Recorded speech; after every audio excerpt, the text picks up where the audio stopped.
An amendment on which a recorded vote or the yeas and nays are ordered. The committee will continue to use the electronic system for recorded votes on amendments and passage of the bills before the committee. Of course, should any technical issues arise, which I do not anticipate, we will immediately transition to traditional roll call votes. Any procedural or motion-related votes during today's markup will be dispensed with by a traditional roll call vote. Our first item for consideration is H.R. 1295, the Reorganizing Government Act of 2025. The clerk will please designate the bill. H.R. 1295, the Reorganizing Government Act of 2025, a bill to amend Chapter 9 of Title 5, United States Code, to reauthorize the executive reorganization authority of the President and to ensure efficient executive reorganization and for other purposes. Without objection, the bill shall be considered as read and open for amendment at any point. Without objection, so ordered. The chair recognizes himself to offer an amendment in the nature of a substitute. The clerk will please designate the amendment. An amendment in the nature of a substitute to H.R. 1295, offered by Mr. Comer of Kentucky. Without objection, the amendment is considered as read, and the substitute will be considered as original text for the purposes of further amendment. I now recognize myself for 5 minutes for a statement on the bill and the amendment. My bill, the Reorganizing Government Act of 2025, would renew and extend the authority of the President to propose a government reorganization plan. President Trump promised he would eliminate Washington waste and reform the unchecked federal bureaucracy. And he is delivering on his promises made to the American people. For decades, and on a bipartisan basis, members of this committee have lamented the inefficiency of the federal bureaucracy. We fought never-ending battles against the waste, fraud, and abuse the bureaucracy generates during both Republican and Democrat administrations. The federal government has expanded dramatically since the early years of our republic. Today, there are more than 400 executive branch agencies and sub-agencies and roughly 1,000 federal commissions. Most of these entities are relatively new creations. They did not exist for most of our nation's history. Not only has the government grown in size and complexity, but it has also taken on many functions once handled by the states or the private sector. Over time, the expansion of entities and programs has led to an increasingly complex bureaucracy with a massive amount of overlap and duplication. For instance, the Government Accountability Office recently found 43 job training programs scattered across 9 different federal agencies. That's just one of dozens of areas of wasteful duplication GAO has identified across a range of federal activities. Since 2011, GAO's report on government duplication and overlap has found more than $667 billion in potential cost savings from proposed efficiency reforms. The President has considerable authority within existing law to reorganize certain government offices and functions. But some reorganizations do require changes in law. Throughout our nation's history, such reorganization legislation typically originated from the White House. That's in part because for much of the 20th century, presidential reorganization proposals requiring changes in law were granted special consideration by Congress. The Reorganizing Government Act of 2025 amends the Reorganization Act amendments of 1984 to renew and extend the special consideration through December 2026. This reorganization authority has not been active since 1985, despite several presidents, including Bill Clinton, George W. Bush, and Barack Obama, having asked Congress to renew the authority as this bill would do. Under H.R. 1295, a reorganization plan must be considered via an up or down vote on a joint resolution of approval within 90 calendar days. This joint resolution is highly privileged, expedited, and not subject to the filibuster. The bill also expands the authority of the President to submit reorganization plans that impact whole executive departments instead of just agencies under current law. Renewing the special reorganization authority, requiring Congress to take an up or down vote on reorganization proposals by the President, will help facilitate needed improvements in government operations. It will also allow Congress to have a say in how government reorganization is carried out. That should be what we want here. I urge my colleagues to support this legislation, and I now yield to the ranking member for his opening statement. Thank you, Mr. Chairman. Well, congressional Republicans have finally admitted with this bill that President Trump and Elon Musk do not have the legal authority to delete whole federal agencies. Nor do they have the legal authority to take a chainsaw to essential programs like Social Security and Medicaid or Medicare, or to purge the federal workers that care for veterans, keep our food supply safe, and fight cancer.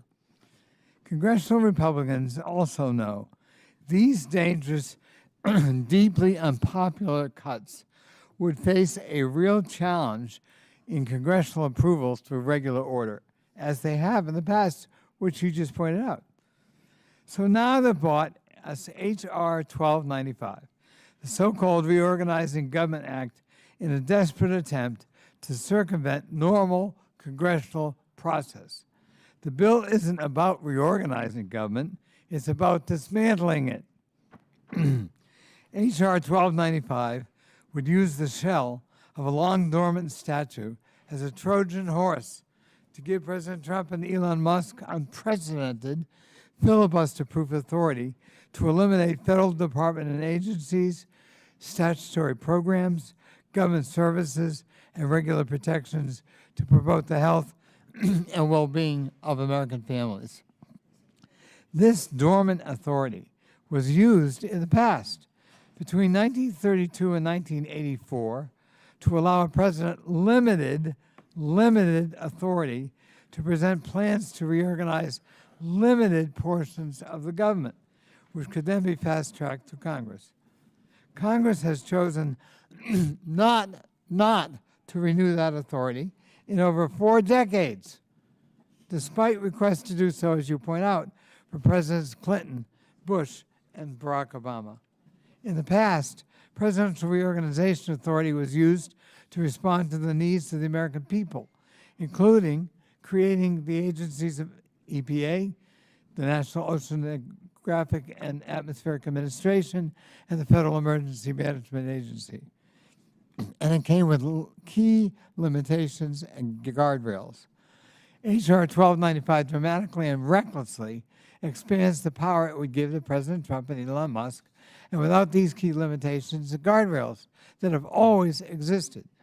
In fact, the bill would include new presidential powers Congress explicitly prohibited the last time it granted this authority. For example, it would strike language that prevented past plans from abolishing whole executive departments and independent regulatory agencies, terminating any enforcement functions or statutory programs. The Dismantling Government Act would grant Donald Trump and Elon Musk a filibuster-proof pathway to get their reckless actions blessed by Congress, and we already know exactly what they'll do with that power. They will abolish whole departments and agencies. President Trump could use this new power to abolish the Department of Education, the Department of Commerce, the Consumer Financial Protection Bureau, the National Labor Relations Board, the Institute of Peace, the Agency for International Development, and any other federal entity with a simple majority vote in the House and the Senate. They will wipe away statutory protections authorized by Congress. Trump would be able to use this power to eliminate statutory programs through his reorganization plans, a feature that was expressly prohibited by Congress in the past. Republicans in Congress would not be able to amend the plans, so they'd be able to be forced to support a broad reorganization package that cuts or eliminates Social Security, Medicare, Medicaid, or other programs beloved by their constituents. They will eliminate regulatory protections that keep people safe and healthy. President Trump will use this new power to gut agencies' abilities to enforce laws and regulations. Goodbye regulations that are protecting Americans from junk fees, air pollution, and lead in our drinking water. And they will use this authority to eliminate the defenses we have against reckless purges of our federal workers, purges that have often been found unlawful by courts all around the country in the last month. Unlike the previous reorganization authority, Trump's new power would explicitly authorize any plan he deemed necessary to reduce the number of federal employees. The Dismantling Government Act does nothing more than hand even more power over to an unelected billionaire, Elon Musk. It's an unconscionable affront to the American people, and I urge my colleagues to oppose it. I yield back. Gentleman yields back. Do any other members wish to be heard? All right. What? I don't know what you're asking. Yeah, we're in the bill. Yeah. Mr. Chairman, Chair recognizes Ms. Stansbury. thank you, Mr. Chairman. You know, I would like to raise my objections to H.R. 1295. As I review the bill, I think it's really important that the American people understand what this bill is and does, and the ways in which it really gives away the constitutional power of Congress to the executive branch. So, Mr. Chairman, I was wondering if I could just ask you a couple of questions about this bill, since this is your bill. So I'm trying to understand the purpose of this bill, and I know as you presented the bill, you said that this is really to empower the Trump administration, which you believe is using its authority to try to reform the government. But I see under pages 2 and 3 of your bill that it includes the discretion of the executive branch to eliminate the operations to be determined unnecessary for the execution of constitutional duties. So this means essentially, if I'm understanding it, Mr. Chairman, that if Donald Trump or Elon Musk decided that an agency and its operations was unnecessary, under your bill, they could just eliminate it. Is that correct? Yes, it requires a vote of Congress. Yeah, it requires Congress to vote on it. Mr. Chairman, as I read it, your bill is giving the congressional authority to the executive to do it without Congress. No, that's not true. Can you You're misinterpreting the bill. Can you please point us to the language in the bill that retains Congress's authority? It requires a privileged resolution in Congress. Can you please point us to the page and the line number that requires congressional consent for reorganization of the federal government?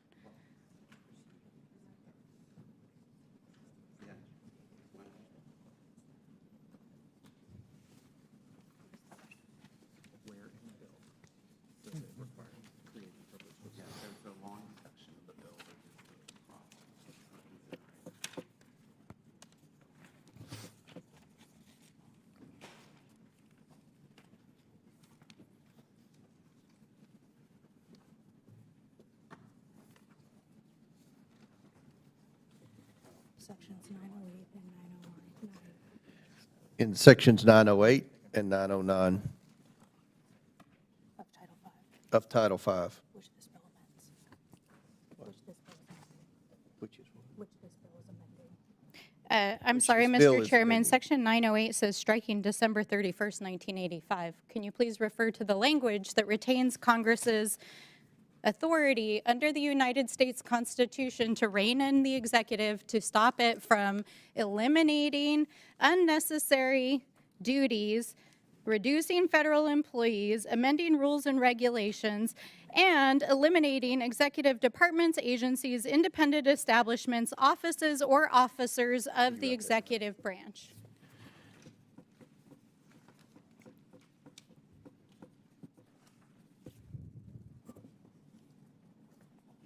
If my colleague would yield. Just let me answer that question. This bill amends Title V, Section 908 and 909. Which retains congressional rule. Again, Mr. Chairman, can you please point us to the place in your bill where it retains Congress's constitutional authority to rein in the executive branch? She's reading how Congress. She's intentionally misleading how Congress. You're intentionally misrepresenting the bill. Mr. Chairman, I'm reading the bill, and No. I'm asking you as the read the bill. sponsor to point to us where your bill, which you are trying to pass through this committee today, retains the authority of Congress. It changes the date to 2026. It amends the date. Mr. Chairman, I'm just going to read from your bill. I've got 40 seconds here. It allows The bill amends executive current branch- law. What you're Mr. looking Chairman, at, this what is you're my looking time. for already exists as law. Mr. Chairman, your bill, as introduced here, allows the executive to eliminate any executive department, agency, independent establishment, or corporation within the United States, an office or an officer, to essentially repeal, amend any regulation, and to eliminate anything that the executive branch determines to be unnecessary. And I strongly oppose this bill because this is a blank check to Donald Trump and Elon Musk to continue to dismantle the federal government.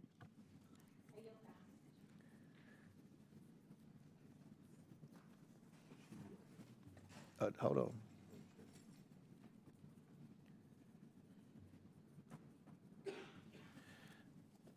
Just let me say for the final time, the bill amends current law to extend an authority where the president submits to Congress a reorganization plan. So this should be something that we all support. Now, does any other member seek recognition? Mr. Chairman, our amendments in order now. Mr. Chairman. Mr. Chairman. I don't even know where it came from. Oh, Ms. Mace, Chair recognizes Ms. Mace. Yes, sir. I was just going to emphasize what you were saying earlier, that this bill amends it to renew and extend it through December of 2026. I would appreciate it if members on the other side of the aisle spoke the truth, actually read the bill, understood what it did after reading it.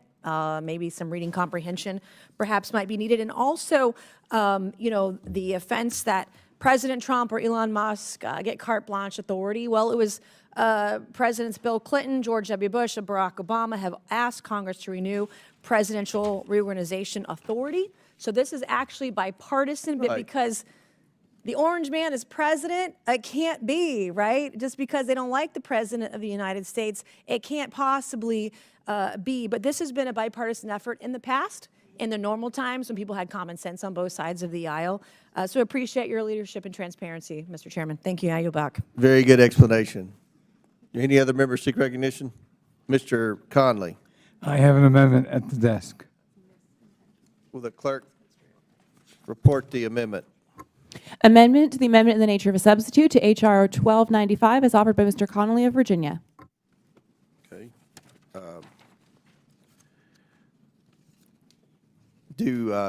Chair recognizes the ranking member. Thank for his you. amendment.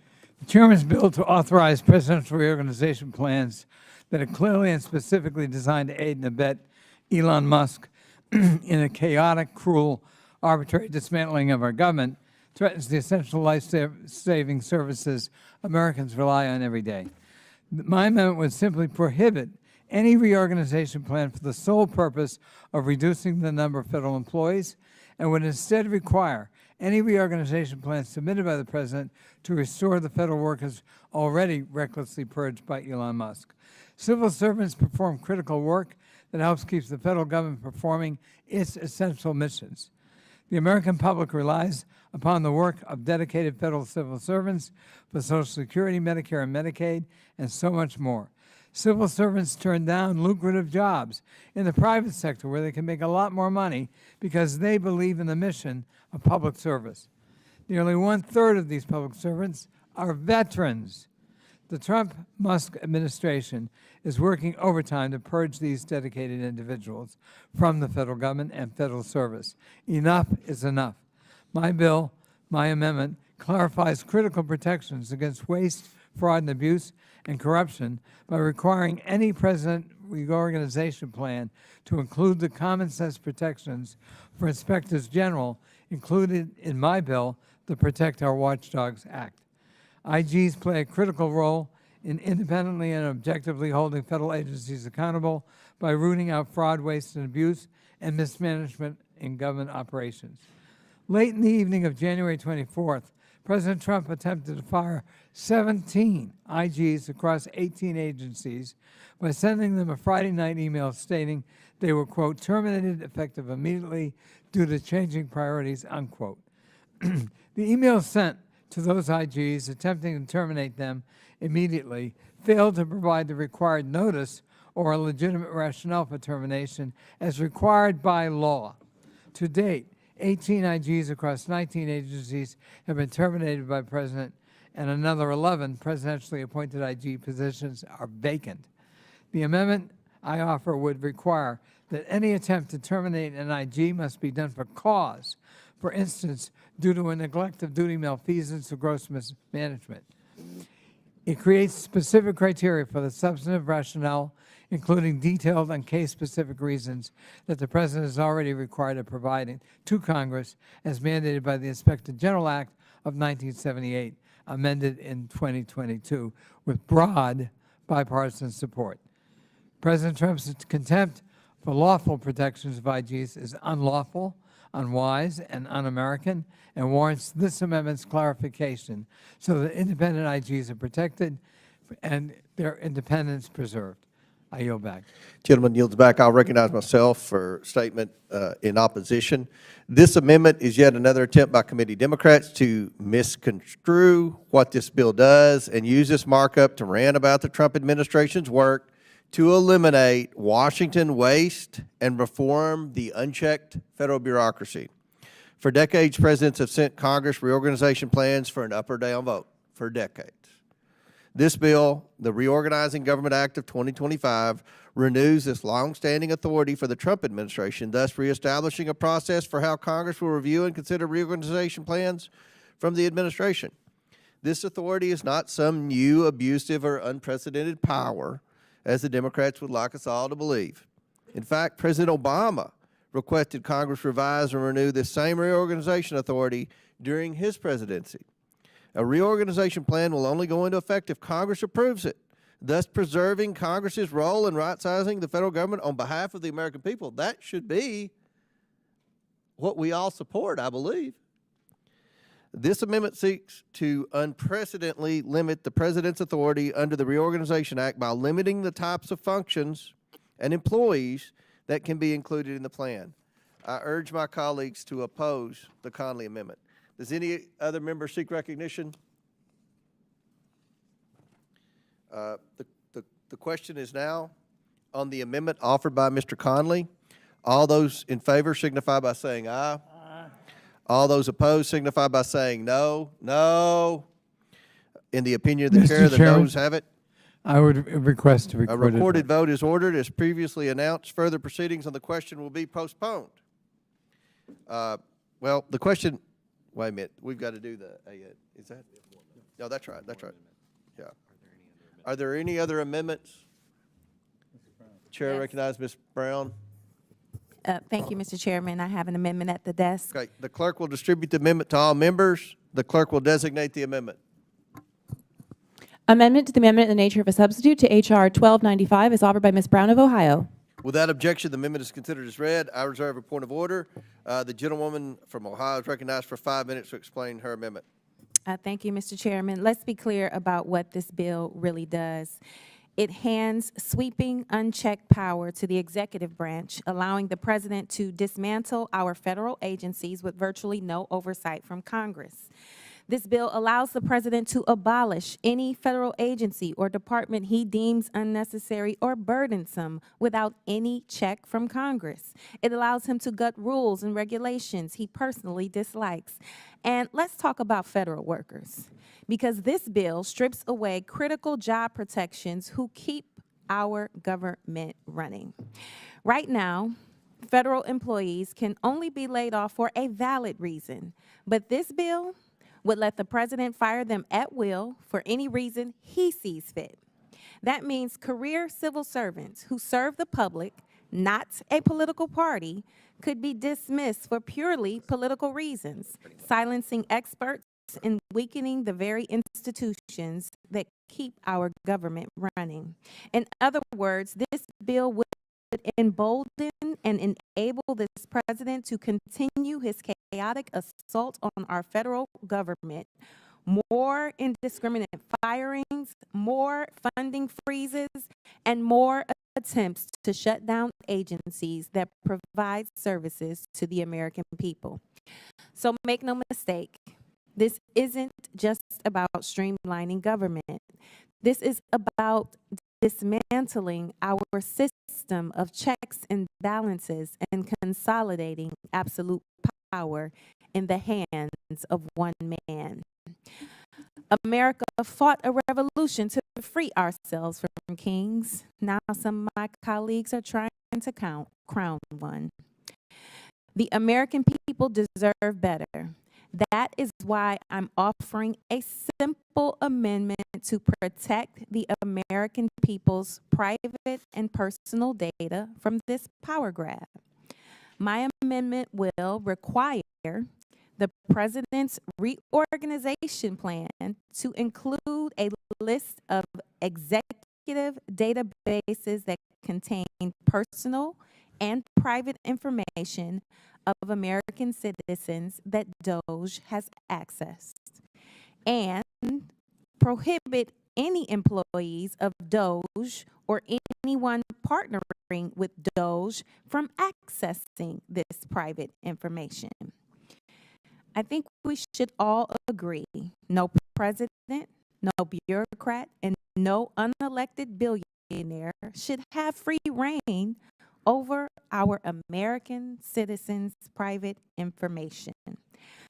Let's protect the American people, not strip them of their rights and safeguards. Would my friend yield? Yes, I'll yield to the ranking. I want to endorse her amendment and thank her for this initiative. Privacy is key to our liberty. Privacy is a key value in America. We don't want people accessing our private data and using it for whatever purpose they may decide to use it for. And I think that yours is a common sense amendment that gives us a guardrail and requires a rationale for anyone, including Elon Musk and his Doge team, to access private data bases. So I want to endorse the effort, and I thank my friend for her initiative, and I yield back to her. Thank you, Mr. Ranking Member. I yield back. Gentlelady yields back. I'll recognize myself for a moment. This amendment is yet another attempt by committee Democrats to misconstrue what this bill does and use this markup to rant about the Trump administration's work to eliminate Washington waste and reform the unchecked federal bureaucracy. For decades, presidents have sent Congress reorganization plans for an up and down vote. This bill, the Reorganizing Government Act of 2025, renews this long-standing authority for the Trump administration, thus reestablishing a process for how Congress will review and consider reorganization plans from the administration. This authority is not, and let me repeat, is not some new abusive or unprecedented power, as the Democrats would like us all to believe. As I said earlier, President Obama requested Congress revise and renew this same reorganization authority during his presidency. A reorganization plan will only go into effect if Congress approves it, thus preserving our role in right-sizing the federal government on behalf of the American people. I urge my colleagues to oppose the Brown amendment. Seeing none, do you ask Mr. Stansbury? Yes, thank you, Mr. Chairman. I wonder if I might ask the sponsor of the amendment a few questions and engage in a friendly conversation about the background on the amendment. So, Mr. Chairman, Representative Brown, can you tell us a little bit more about why you believe it's necessary to include a list and description of the data that's being accessed by the administration? In response to the American people and to what we've been hearing in the news, Doge has been accessing private information, and we don't know to what degree or what length. And when we attempted to subpoena Mr. Musk and to clarify the work that they've been doing in this newly created department, we were rejected by our Republican colleagues. I would imagine if they were proud of the work that they were doing, they would allow Mr. Musk to come before this committee to clarify the work that he's doing. So I'm just asking for clarification on behalf of the American people. Thank you, Mr. Chairman and Representative Brown. And to my knowledge, I don't believe that Mr. Musk or any member of the administration has actually been in front of this committee to even hear this bill. Is that your understanding, Representative Brown? That is my understanding. And yet here we are in a process to pass it without any clarification about why this authority is needed, why these expanded definitions are needed, why they want to have this put into statute, as there are literally over 160 lawsuits in the federal court system that are challenging the legality of what they're doing, including hacking private data of American citizens. And that's exactly what your amendment is about, identifying and protecting. And Representative Brown, as I understand it, just a couple of days ago, in fact, the courts found that the accessing of Social Security data by Elon Musk and Doge was illegal and unfounded. And we know that millions of Americans out there are frightened right now that their Social Security payments are going to be shut down by Elon Musk. Is that correct? You can tell from our town halls that is absolutely correct. Well, it'd be probably useful for our friends across the aisle to actually hold their town halls, because then they would hear from their own constituents about the millions of Americans that are upset about this. But in addition to that, there's been numerous other court orders around data, including one of the very first and highly identified breaches of federal data privacy and security, which was when Elon Musk sent his hackers into the Treasury Department to hack our Treasury payment systems, which, by the way, is not only a violation of privacy, but a violation of the law. But because the U.S. Department of Justice is not pursuing federal cases against administration officials who are breaking the law, the states and nonprofits and individuals are having to go to the courts in order to enforce these laws. So what I find very difficult to understand is how we can be sitting in this committee today, hearing a bill that would actually expand the scope of what would be considered for government reorganization, including the wholesale, as Elon Musk likes to put it, deleting of agencies that they find unnecessary, that allows essentially a complete reworking of the federal government. And we still haven't even had the administration in front of this committee yet. They haven't even come here to answer what they're doing to the American people, and our colleagues aren't even listening to the people in their districts. So I strongly support your amendment. I think that the breaches to data, and especially data privacy, and whatever they are doing with this data, is one of the most egregious and abusive things that this administration is doing. And I'm grateful that you brought this amendment to defend the American people's rights. And with that, I yield back. Any other members seek recognition? Question is now on the Brown amendment. All those in favor signify by saying aye. Aye. All those opposed signify by saying no. No. I'd like In the to opinion of request the chair, Ms. Brown, recorded vote. recorded vote is ordered as previously announced. Further proceedings on the question will be postponed. Do any other member? Okay, Chair recognizes Ms. Randall. Thank you, Mr. Chairman. I have But you have an amendment at the desk, I have an right? amendment. Okay. Will the clerk distribute and report the amendment?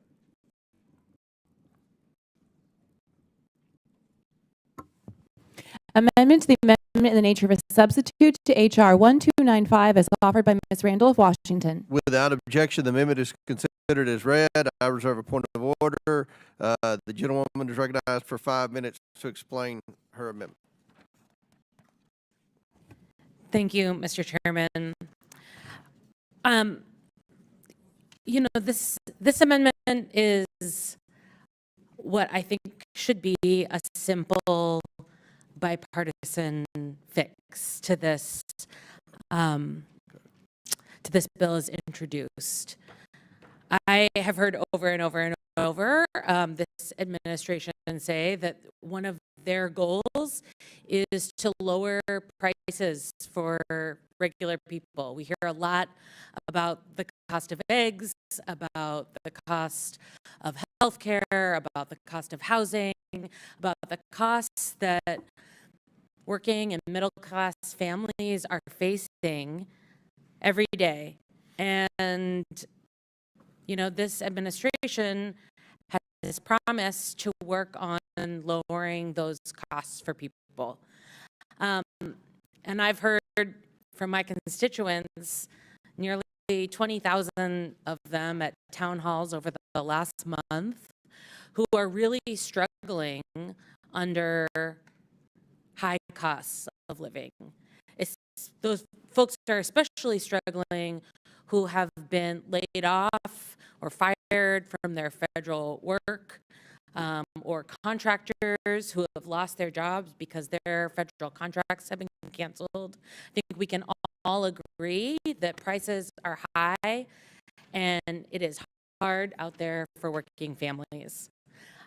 What this simple amendment does is says that a reorganization plan may not provide for or have the effect of increasing consumer prices or eliminating or otherwise diminishing existing consumer protection actions by an executive department. So what this does is says that we want to safeguard the consumer protections that exist and ensure that no plan that is submitted for congressional approval would increase prices. I don't know anyone out there who is hoping for this administration to raise the prices of the goods that they are struggling to purchase every day. So, you know, as we work to ensure that you know, working families can have good jobs, make a good living, you know, protect the promise of an American dream. I think working to make certain that no plans introduced to Congress would increase prices is a common sense solution. And, you know, speaking to the consumer protection piece, you know, last month, accidentally somehow, staff at the USDA who are responsible for managing our bird flu response were fired. And because of bird flu, we've seen the largest ever price jump for eggs since 1980. But indiscriminate firings of federal workers are leading to higher prices. And so I think we should do everything we can to make sure that we keep prices as low as possible for folks out there who are just trying to live their lives and build a strong future. Thank you, Mr. Chairman. Friend, yield to the ranking member. Yes, I yield. thank Ms. Randall, and I thank her for this amendment. Nothing being done by Doge ought to increase consumer prices. Nothing done by Doge should threaten public safety, food and medical safety especially. There have been a number of recalls already on foodstuffs around the country. That comes from FDA, the Federal Drug Administration. We must protect the American consumer. I applaud my colleagues' initiative and urge my colleagues to support her amendment. I yield back to her. Does the lady yield back? Thank you. Yes, I yield. All right. I'll recognize myself.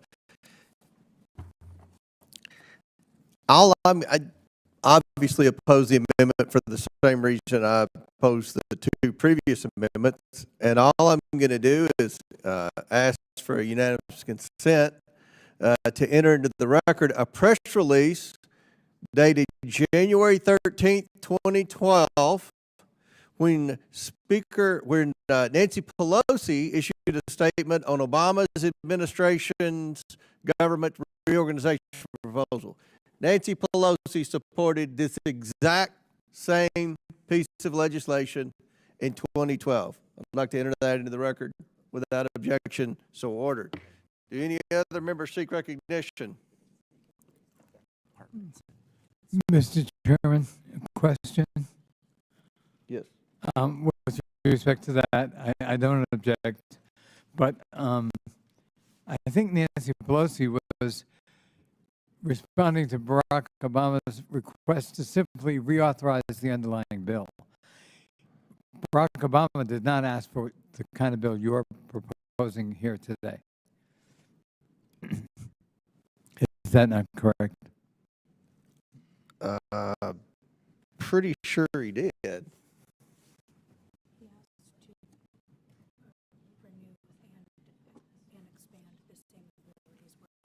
Yeah, he asked for pretty much the same bill.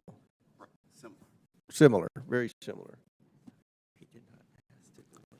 I think we disagree about that, Mr. All right. Chairman. All right. Any other members seek recognition on the Randall Amendment? Seeing none, the question is now on the amendment offered by Ms. Randall. All those in favor signify by saying aye. All those opposed signify by saying no. No. In the opinion of the chair, Mr. Randall asks for a recorded vote. As previously announced, further proceedings on the question will be postponed. Any other members seek recognition? Mr. Chairman. And Ms. Ansari, who Told me he wants to wait. They told you to go. who's next? Yeah. Okay. Yeah. Ms. Thank you, yeah, Mr. sorry. Chairman. I have Yes. an amendment on the table as well. Will the clerk please distribute and report the Ansari amendment? Amendment to the amendment in nature 295 is offered by Ms. Ansari of Arizona. Without objection, the amendment is considered as read. Without objection, the amendment is considered as read. I reserve a point of order. Gentleman reserve a point of order. Gentlewoman from Nevada is recognized for 5 minutes. Woman from Nevada is recognized for 5 minutes to explain amendment.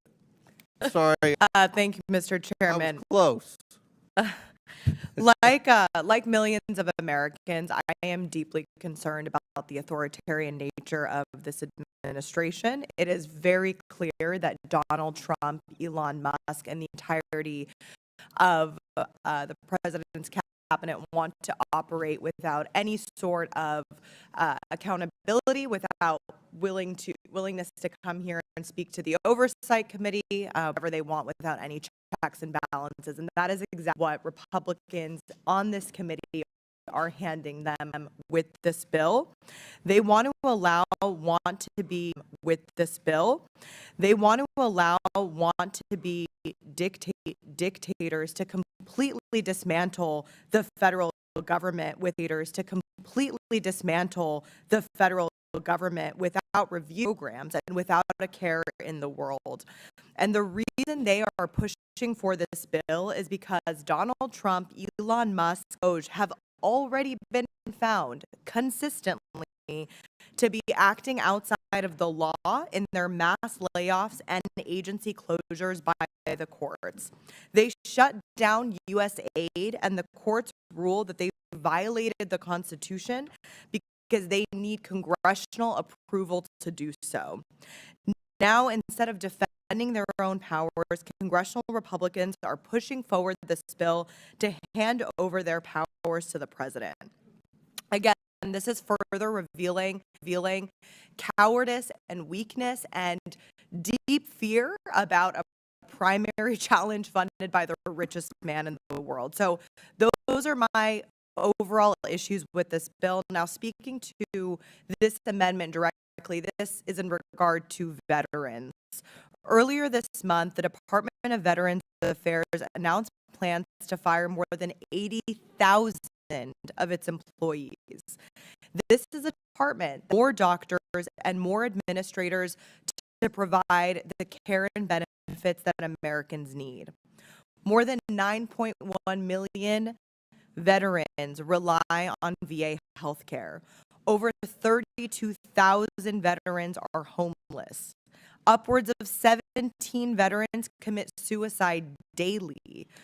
2 of the VA employees from the regional office in Phoenix are a 20-year Air Force veteran, and the other is a former Marine. Congress, and we already know exactly what they'll do with that power. They will abolish whole departments and agencies.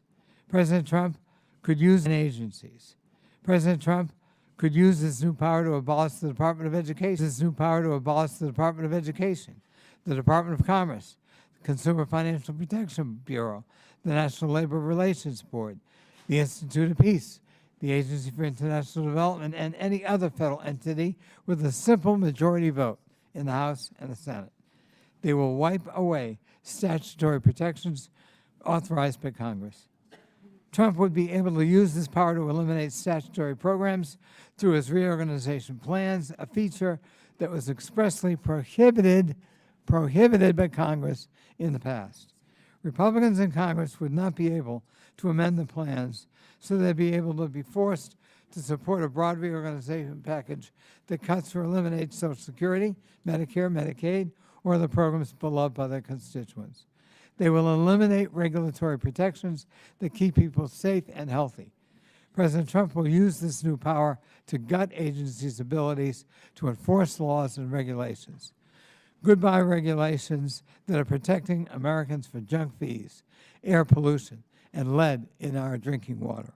And they will use this authority to eliminate the defenses we have against reckless purges of our federal workers, purges that have often been found unlawful by courts all around the country in the last month. Unlike the previous reorganization authority, Trump's new power would explicitly authorize any plan he deemed necessary to reduce the number of federal employees. The Dismantling Government Act does nothing more than hand even more power over to an unelected billionaire, Elon Musk. It's an unconscionable affront to the American people, and I urge my colleagues to oppose it. I yield back. Gentleman yields back. Do any other members wish to be heard? All right. What? I don't know what you're asking. Yeah, we're in the bill. Yeah. Mr. Chairman, Chair recognizes Ms. Stansbury. Thank you, Mr. Chairman. You know, I would like to raise my objections to H.R. 1295. As I review the bill, I think it's really important that the American people understand what this bill is and does, and the ways in which it really gives away the constitutional power of Congress to the executive branch. So, Mr. Chairman, I was wondering if I could just ask you a couple of questions about this bill, since this is your bill. So I'm trying to understand the purpose of this bill, and I know as you presented the bill, you said that this is really to empower the Trump administration, which you believe is using its authority to try to reform the government. But I see under pages 2 and 3 of your bill that it includes the discretion of the executive branch to eliminate the operations to be determined unnecessary for the execution of constitutional duties. So this means essentially, if I'm understanding it, Mr. Chairman, that if Donald Trump or Elon Musk decided that an agency and its operations was unnecessary, under your bill, they could just eliminate it. Is that correct? Yes, it requires a vote of Congress. Yeah, it requires Congress to vote on it. Mr. Chairman, as I read it, your bill is giving the congressional authority to the executive to do it without Congress. No, that's not true. Can you You're misinterpreting the bill. Can you please point us to the language in the bill that retains Congress's authority? Resolution in Congress. It requires a privileged resolution in Congress. Can you please point us to the page and the line number that requires congressional consent for reorganization of the federal government?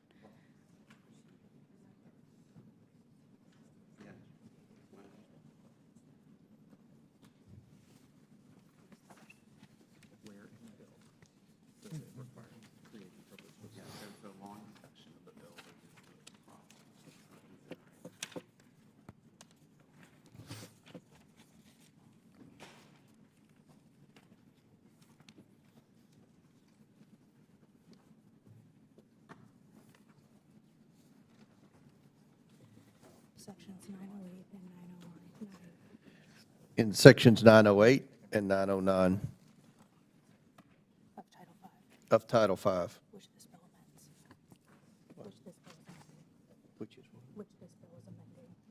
I'm sorry, this bill Mr. is Chairman, amending. Section 908 says striking December 31st, 1985. Can you please refer to the language that retains Congress's authority under the United States Constitution to rein in the executive to stop it from eliminating unnecessary duties, reducing federal employees, amending rules and regulations, and eliminating executive departments, agencies, independent establishments, offices, or officers of the executive branch?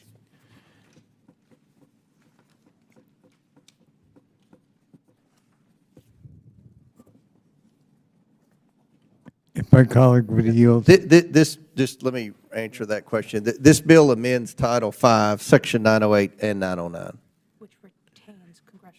Again, Mr. Chairman, can you please point us to the place in your bill where it retains Congress's constitutional authority to rein in the executive branch? You're intentionally misrepresenting the bill. Mr. Chairman, I'm reading the bill, and No. I'm asking you as the read the bill. sponsor to point to us where your bill, which you are trying to pass through this committee today, retains the authority of Congress. It changes the date to 2026. It amends the date. Mr. Chairman, I'm just going to read from your bill. I've got 40 seconds here. It allows The bill amends executive current branch- law. What you're Mr. looking Chairman, at, this what is you're my looking time. for already exists as law. Mr. Chairman, your bill, as introduced here, allows the executive to eliminate any executive department, agency, independent establishment, or corporation within the United States, an office or an officer, to essentially repeal, amend any regulation, and to eliminate anything that the executive branch determines to be unnecessary. And I strongly oppose this bill because this is a blank check to Donald Trump and Elon Musk to continue to dismantle the federal government.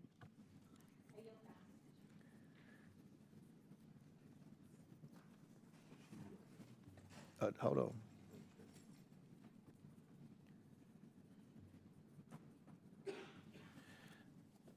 Just let me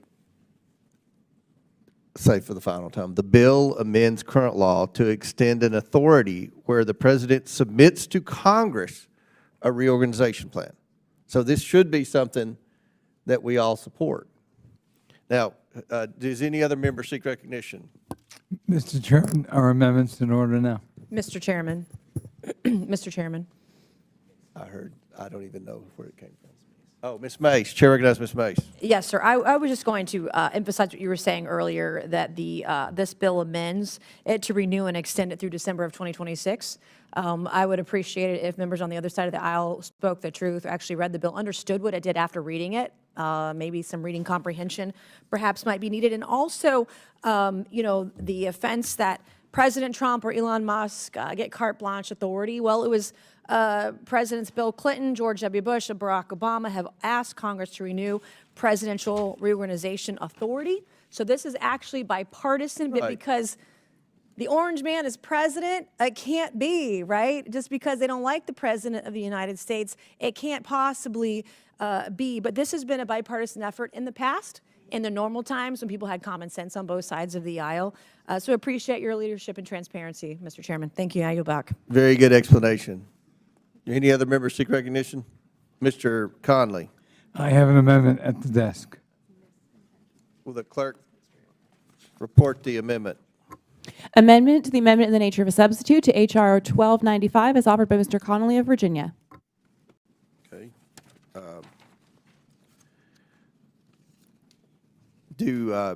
Chair recognizes the ranking member. Thank for his you. amendment.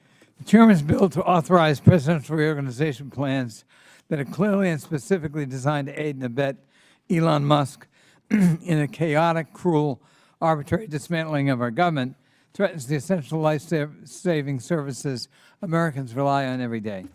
My amendment would simply prohibit any reorganization plan for the sole purpose of reducing the number of federal employees and would instead require any reorganization plan submitted by the president to restore the federal workers already recklessly purged by Elon Musk.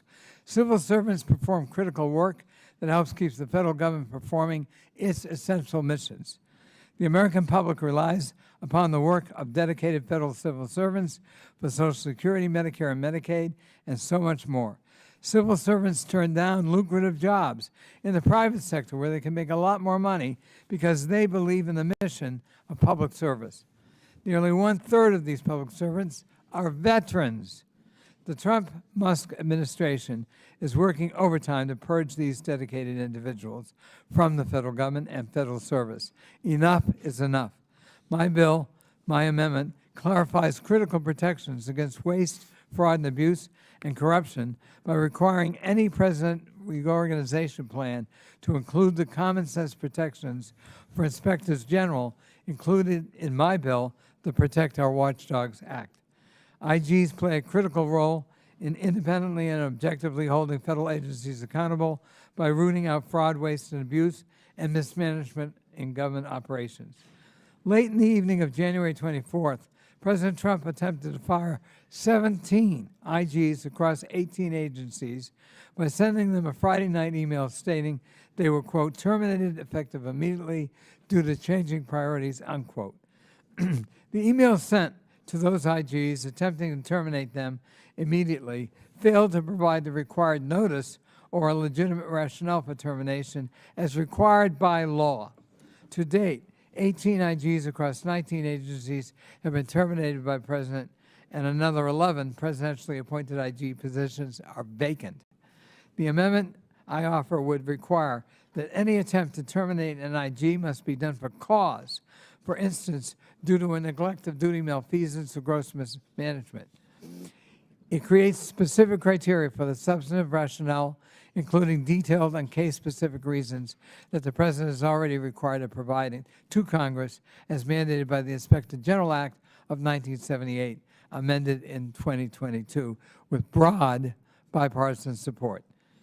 President Trump's contempt for lawful protections of IGs is unlawful, unwise, and un-American, and warrants this amendment's clarification so that independent IGs are protected and their independence preserved. I yield back.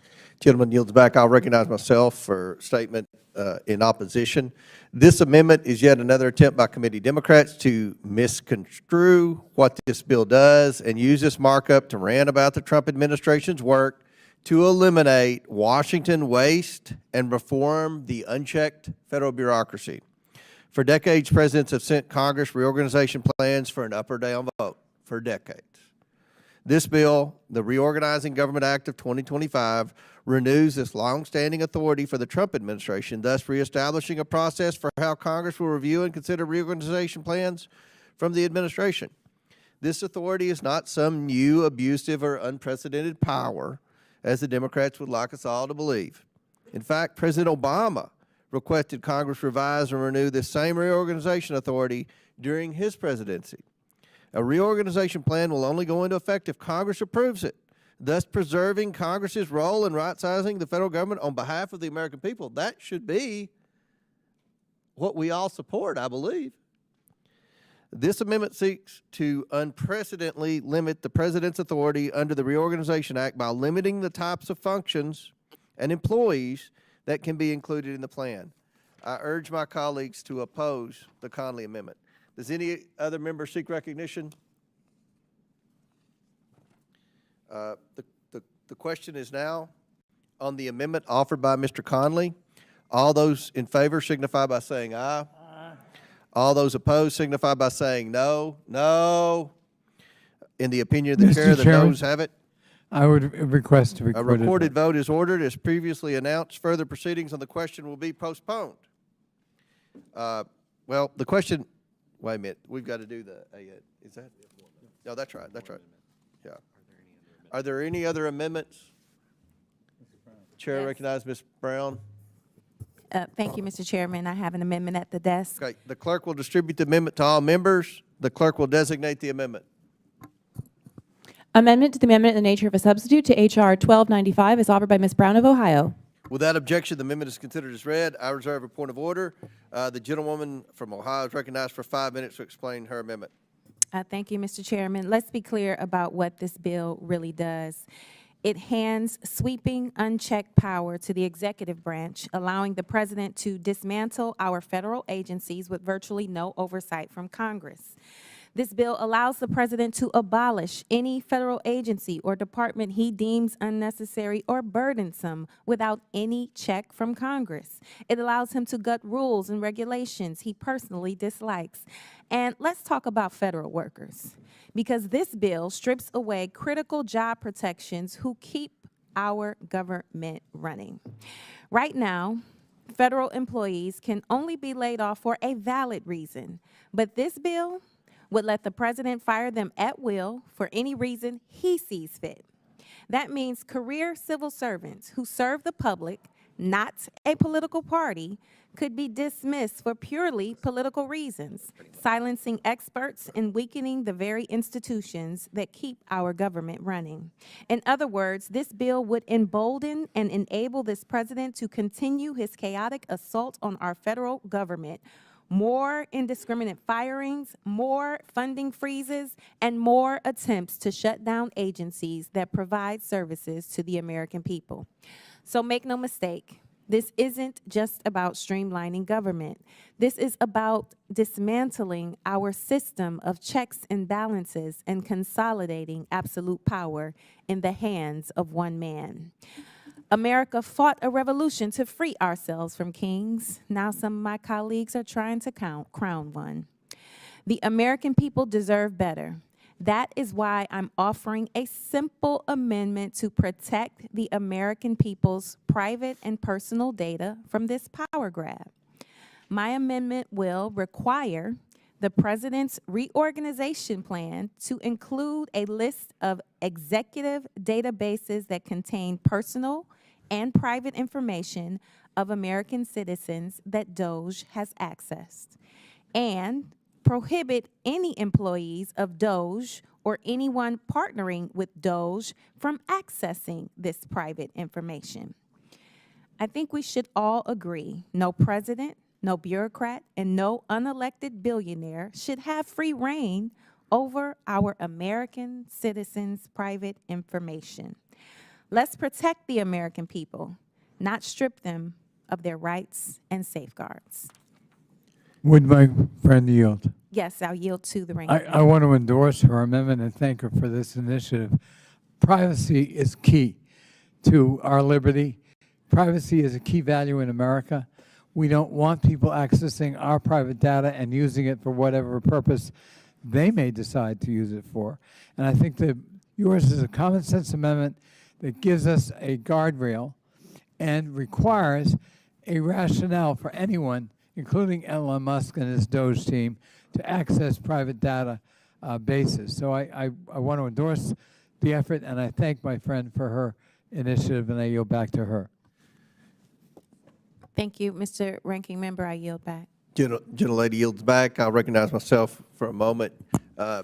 This amendment is yet another attempt by committee Democrats to misconstrue what this bill does and use this markup to rant about the Trump administration's work to eliminate Washington waste and reform the unchecked federal bureaucracy. For decades, presidents have sent Congress reorganization plans for an up and down vote. This bill, the Reorganizing Government Act of 2025, renews this longstanding authority for the Trump administration, thus reestablishing a process for how Congress will review and consider reorganization plans from the administration. This authority is not, and let me repeat, is not some new abusive or unprecedented power, as the Democrats would like us all to believe. As I said earlier, President Obama requested Congress revise and renew this same reorganization authority during his presidency. A reorganization plan will only go into effect if Congress approves it, thus preserving our role in right-sizing the federal government on behalf of the American people. I urge my colleagues to oppose the Brown Amendment. Does any other member seek recognition on the Brown Amendment? Seeing none, do you ask, Ms. Stansberry? Yes, thank you, Mr. Chairman. I wonder if I might ask the sponsor of the amendment a few questions and engage in a friendly conversation about the background on the amendment. So, Mr. Chairman, Representative Brown, can you tell us a little bit more about why you believe it's necessary to include a list and description of the data that's being accessed by the administration? In response to the American people and to what we've been hearing in the news, Doge has been accessing private information, and we don't know to what degree or what length. And when we attempted to subpoena Mr. Musk to clarify the work that they've been doing in this newly created department, we were rejected by our Republican colleagues. I would imagine if they were proud of the work that they were doing, they would allow Mr. Musk to come before this committee to clarify the work that he's doing. So I'm just asking for clarification on behalf of the American people. Thank you, Mr. Chairman and Representative Brown. And to my knowledge, I don't believe that Mr. Musk or any member of the administration has actually been in front of this committee to even hear this bill. Is that your understanding, Representative Brown? That is my understanding. And yet here we are in a process to pass it without any clarification about why this authority is needed, why these expanded definitions are needed, why they want to have this put into statute, as there are literally over 160 lawsuits in the federal court system that are challenging the legality of what they're doing, including hacking private data of American citizens. And that's exactly what your amendment is about, identifying and protecting. And Representative Brown, as I understand it, just a couple of days ago, in fact, the courts found that the accessing of Social Security data by Elon Musk and Doge was illegal and unfounded. And we know that millions of Americans out there are frightened right now that their Social Security payments are going to be shut down by Elon Musk. Is that correct? You can tell from our town halls that is absolutely correct. Well, it'd be probably useful for our friends across the aisle to actually hold their town halls, because then they would hear from their own constituents about the millions of Americans that are upset about this. But in addition to that, there's been numerous other court orders around data, including one of the very first and highly identified breaches of federal data privacy and security, which was when Elon Musk sent his hackers into the Treasury Department to hack our Treasury payment systems, which, by the way, is not only a violation of privacy, but a violation of the law. But because the U.S. Department of Justice is not pursuing federal cases against administration officials who are breaking the law, the states and nonprofits and individuals are having to go to the courts in order to enforce these laws. So what I find very difficult to understand is how we can be sitting in this committee today hearing a bill that would actually expand the scope of what would be considered for government reorganization, including the wholesale, as Elon Musk likes to put it, deleting of agencies that they find unnecessary, that allows essentially a complete reworking of the federal government. And we still haven't even had the administration in front of this committee yet. They haven't even come here to answer what they're doing to the American people, and our colleagues aren't even listening to the people in their districts. So I strongly support your amendment. I think that the breaches to data, and especially data privacy, and whatever they are doing with this data is one of the most egregious and abusive things that this administration is doing. And I'm grateful that you brought this amendment to defend the American people's rights. And with that, I yield back. Any other members seek recognition? The question is now on the Brown Amendment.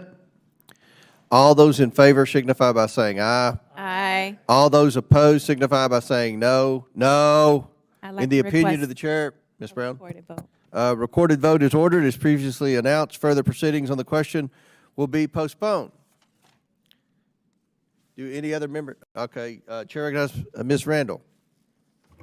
Thank you, Mr. Chairman. I have But an no, amendment. you have an amendment at the desk, have an right? amendment. Okay, will the clerk distribute and report the amendment. Amendment to the amendment in the nature of a substitute to H.R. 1295 as offered by Ms. Randall of Washington. Without objection, the amendment is considered as read. I reserve a point of order. The gentlewoman is recognized for 5 minutes to explain her amendment. Thank you, Mr. Chairman. This amendment is what I think should be a simple bipartisan fix to this bill as introduced. I have heard over and over and over this administration say that one of their goals is to lower prices for regular people. We hear a lot about the cost of eggs, about the cost of healthcare, about the cost of housing, about the costs that working and middle-class families are facing every day. And, this administration has promised to work on lowering those costs for people. And I've heard from my constituents, nearly 20,000 of them at town halls over the last month, who are really struggling under high costs of living. Those folks are especially struggling who have been laid off or fired from their federal work, or contractors who have lost their jobs because their federal contracts have been canceled. I think we can all agree that prices are high and it is hard out there for working families. What this simple amendment does is says that a reorganization plan may not provide for or have the effect of increasing consumer prices or eliminating or otherwise diminishing existing consumer protection actions by an executive department. So what this does is says that we want to safeguard the consumer protections that exist and ensure that no plan that is submitted for congressional approval would increase prices. I don't know anyone out there who is hoping for this administration to raise the prices of the goods that they are struggling to purchase every day. So, as we work to ensure that, working families can have good jobs, make a good living, protect the promise of an American dream, I think working to make certain that no plans introduced to Congress would increase prices is a common sense solution. And, speaking to the consumer protection piece, last month, accidentally somehow, staff at the USDA who are responsible for managing our bird flu response were fired. And because of bird flu, we've seen the largest ever price jump for eggs since 1980. But indiscriminate firings of federal workers are leading to higher prices. And so I think we should do everything we can to make sure that we keep prices as low as possible for folks out there who are just trying to live their lives and build a strong future. Thank you, Mr. Chairman. Friend, yield to the ranking member. Yes, I yield. thank Ms. Randall, and I thank her for this amendment. Nothing being done by Doge ought to increase consumer prices. Nothing done by Doge should threaten public safety, food and medical safety especially. There have been a number of recalls already on foodstuffs around the country. That comes from FDA, the Federal Drug Administration. We must protect the American consumer. I applaud my colleagues' initiative and urge my colleagues to support her amendment. I yield back to her. Does the lady yield back? Thank you. Yes, I yield. All right, I'll recognize myself. I obviously oppose the amendment for the same reason I opposed the two previous amendments, and all I'm going to do is ask for a unanimous consent to enter into the record a press release dated January 13th, 2012, when Nancy Pelosi issued a statement on Obama's administration's government reorganization proposal. Nancy Pelosi supported this exact same piece of legislation in 2012. I'd like to enter that into the record without objection, so ordered. Do any other members seek recognition? departments. Mr. Chairman, a question. Yes. With respect to that, I don't object, but I think Nancy Pelosi was responding to Barack Obama's request to simply reauthorize the underlying bill. Barack Obama did not ask for the kind of bill you're proposing here today. Is that not correct? Pretty sure he did.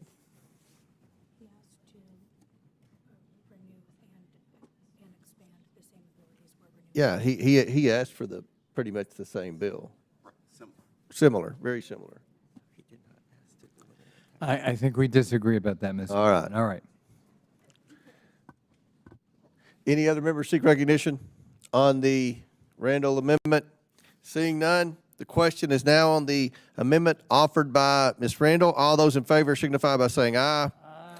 All those opposed signify by saying no. No. In the opinion of the chair, Ms. Randall asks for a recorded vote. As previously announced, further proceedings on the question will be postponed. Any other members seek recognition? Mr. Chairman? And Ms. Ansari, who's They told me he wants to wait. They told you to go. who's next? Yeah, right? Yeah. Ms. Thank you, Mr. Ansari, Chairman. I have an yes. amendment on the table as well. Would the clerk please distribute and report the Ansari amendment? Amendment to the amendment in the nature of a substitute to H.R. 1295 is offered by Ms. Ansari of Arizona. Without objection, the amendment is considered as read. I reserve a point of order. Gentlewoman from Nevada is recognized for 5 minutes to explain amendment.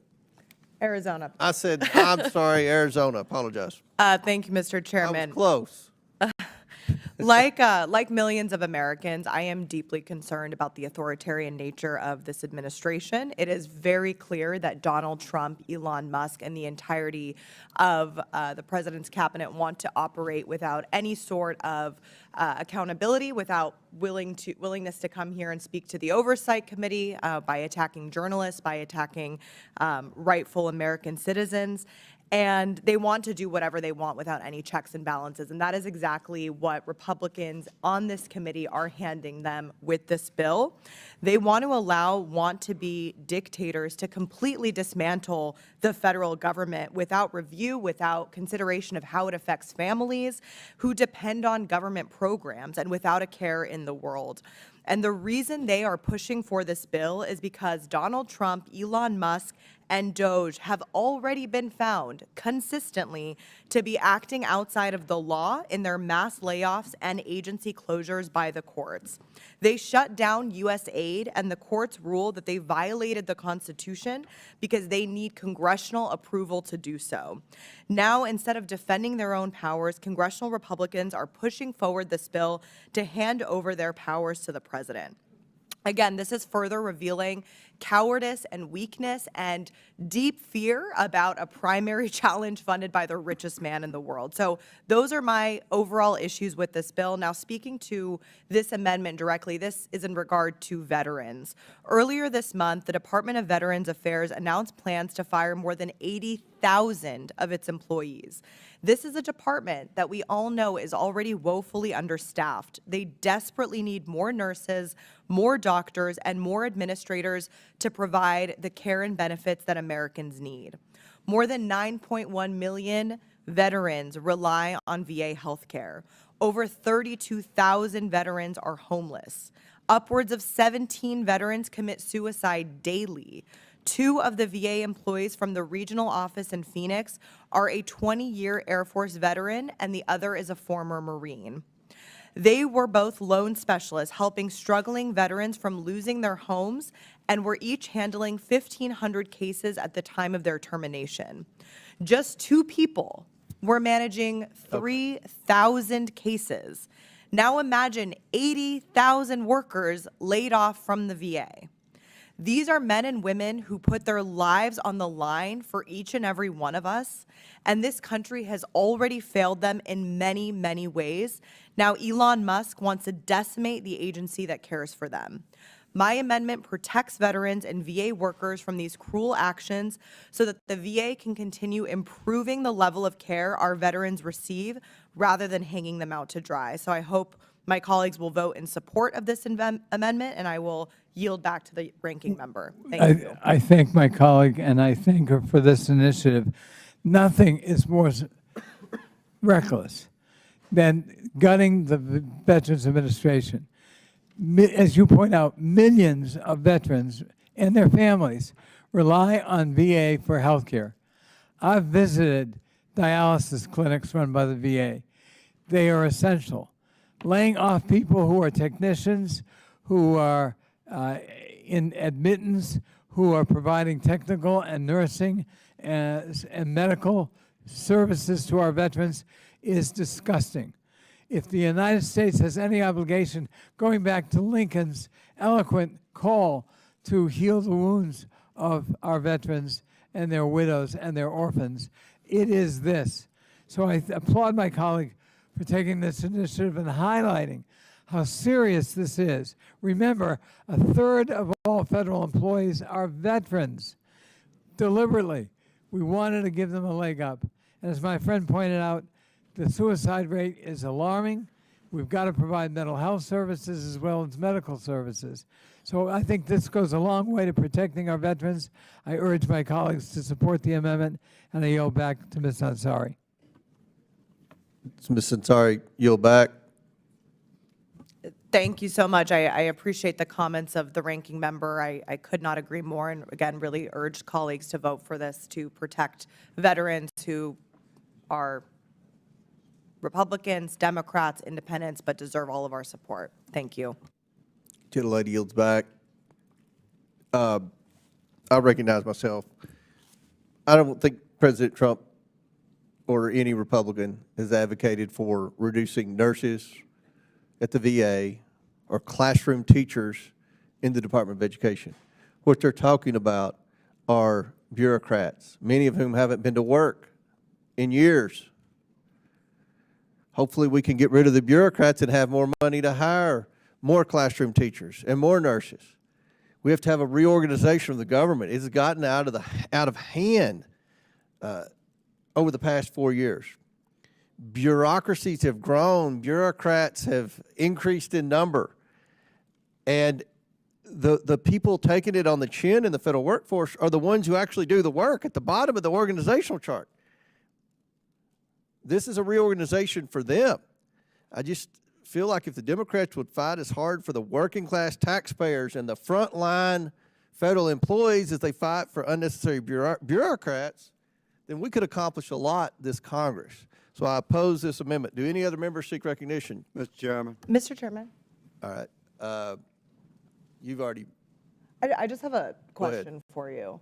sure. Then I'll recognize. I'm new here. This is my first term, but one of the first, in my second month on Valentine's Day, I was at the VA in Arizona for Valentine's for vets. It was the night before that the administration fired, I believe, 1,000 employees from the VA. Again, a woefully understaffed agency. So I guess, do you agree that that occurred, and do you believe that that is waste, fraud, and abuse, taking from an already understaffed agency that supports our veterans? I don't know about that particular instance you're talking about. I would recommend you look into it because it happened, again, completely aligned with the day we're all supposed to go and visit our veterans and support them. Thank you. Chair recognizes Mr. Higgins. Thank you, Mr. Chairman. Mr. Chairman, I'm going to directly address my veteran brothers and sisters across the country. We're going to fix the VA whether anybody in the bureaucracy machine likes it or not. I've helped thousands and thousands of veterans across Louisiana, and every one of them has the same issue. It's a problem with the bureaucratic machine of the VA, not the nurses and the doctors, not their fellow veterans. Their problem is with the waste and the ignorance and the audacity to be arrogant from the bureaucracies towards our veterans that we serve. And you just sit by and watch. But if you're in our way, we're rolling over you because we're about to fix the VA. And that means we're going to eliminate waste, fraud, abuse, and theft within the VA. We're going to fire people that don't work, don't show up for work, or don't even exist. And we're going to work together with the executive. Finally, we have an executive branch that's courageous enough to tackle this thing. And that executive branch has advocates for the America First agenda and a veteran first agenda within this Congress, and I'm one of those advocates. Mr. Chairman, I oppose any amendment that restricts Congress's obligation and legislative effort through this oversight committee to assist the executive branch in its focused intent to fix the bureaucracies of our country by eliminating waste, fraud, abuse, and theft. I oppose this amendment, Mr. Chairman.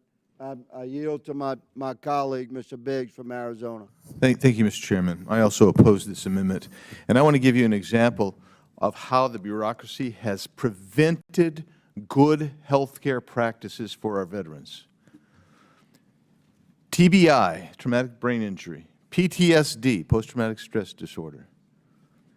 One of the very best ways to deal, combat, and help heal is hyperbaric oxygen treatment.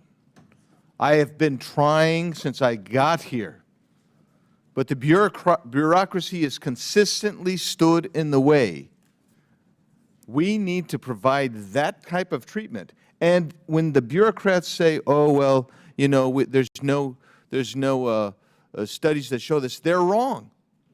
The IDF, almost everybody comes out getting HBOT, and it helps them. The studies are crystal and clear.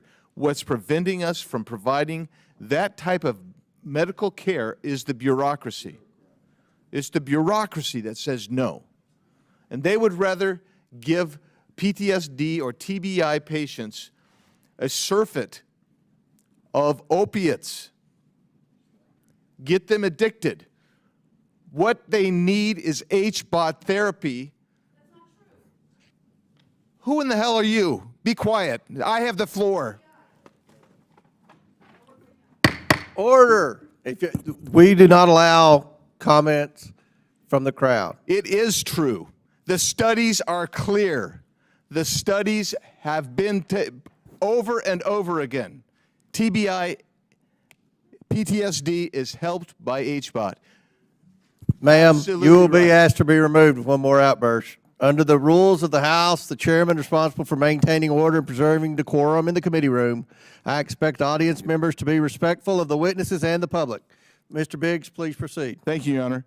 It is true. There is study after study that show it and demonstrate it. You can shake your head till the rocks fall out, but the reality is it is true. That's the studies. I'll yield back to the gentleman from Louisiana. The gentleman yields back to me, Mr. Chairman. And let me say that we admire the young lady's passion.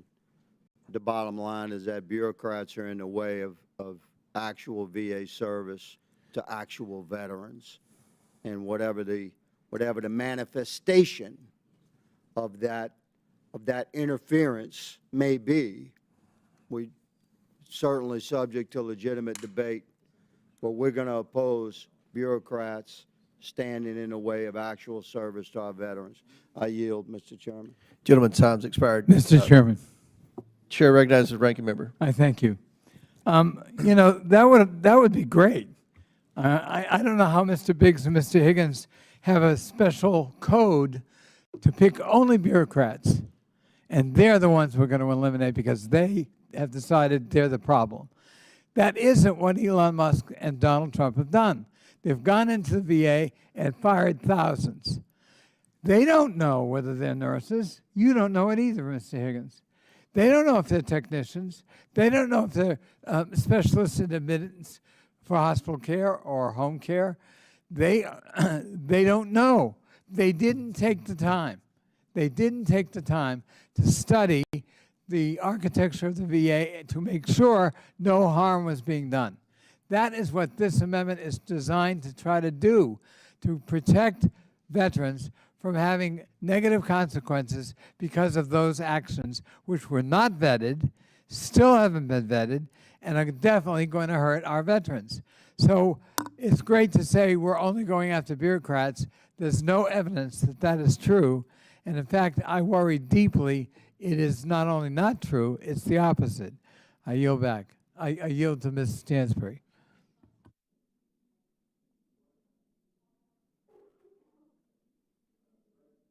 Member yields back. Do any other members seek recognition? Chair recognizes Ms. Stansbury. I got you. Thank you, Mr. Chairman. Wow. Okay, let's break this down. I'm going to read the amendment here. It says essentially here that it would insert the following language, that basically it would not allow the administration to reduce, degrade any existing services, benefits, or jobs for veterans provided by an executive department, and is required to fully restore all veteran services, benefits, or jobs at the executive department that have been reduced, degraded, or eliminated by the United States Doge service. So, I'm sorry. I represent one of the highest proportion of veterans in active duty military in the country, and I find it deeply offensive that my colleagues would not support a simple amendment that would protect our veterans. And to sit here and claim today that what the administration is doing has not impacted veterans is completely a lie. Because I can tell you that 3 weeks ago, veterans who work for the VA showed up on Monday after Elon Musk, not even the VA, issued a mass firing of probationary staff on a Friday afternoon, and people showed up to their jobs at veterans, hospitals, and administration offices across the country and couldn't even get into their emails because they were locked out. But inside of those emails were actual statements saying that they had underperformed and they were being fired basically without cause. Now, already the federal court system has found that those firings were illegal. So you can't sit here today and pretend like the actions of the administration have not impacted our veterans and the VA system, because that is a lie. That is a bold-faced lie. Secondly, last week, before we went home, the Republicans passed a CR that underfunded the PACT Act. We passed the PACT Act a couple of years ago to expand health care to the VA system to 3 million veterans who are impacted by burn pits, Agent Orange, and other toxins over the course of their service. This was the largest expansion of VA benefits since World War II. And you underfunded it in your own continuing resolution. And I'm sorry, if you were actually holding town halls and actually listening to your constituents, you would know that our veterans across the country are pissed as hell. You are not representing the interests of our veterans.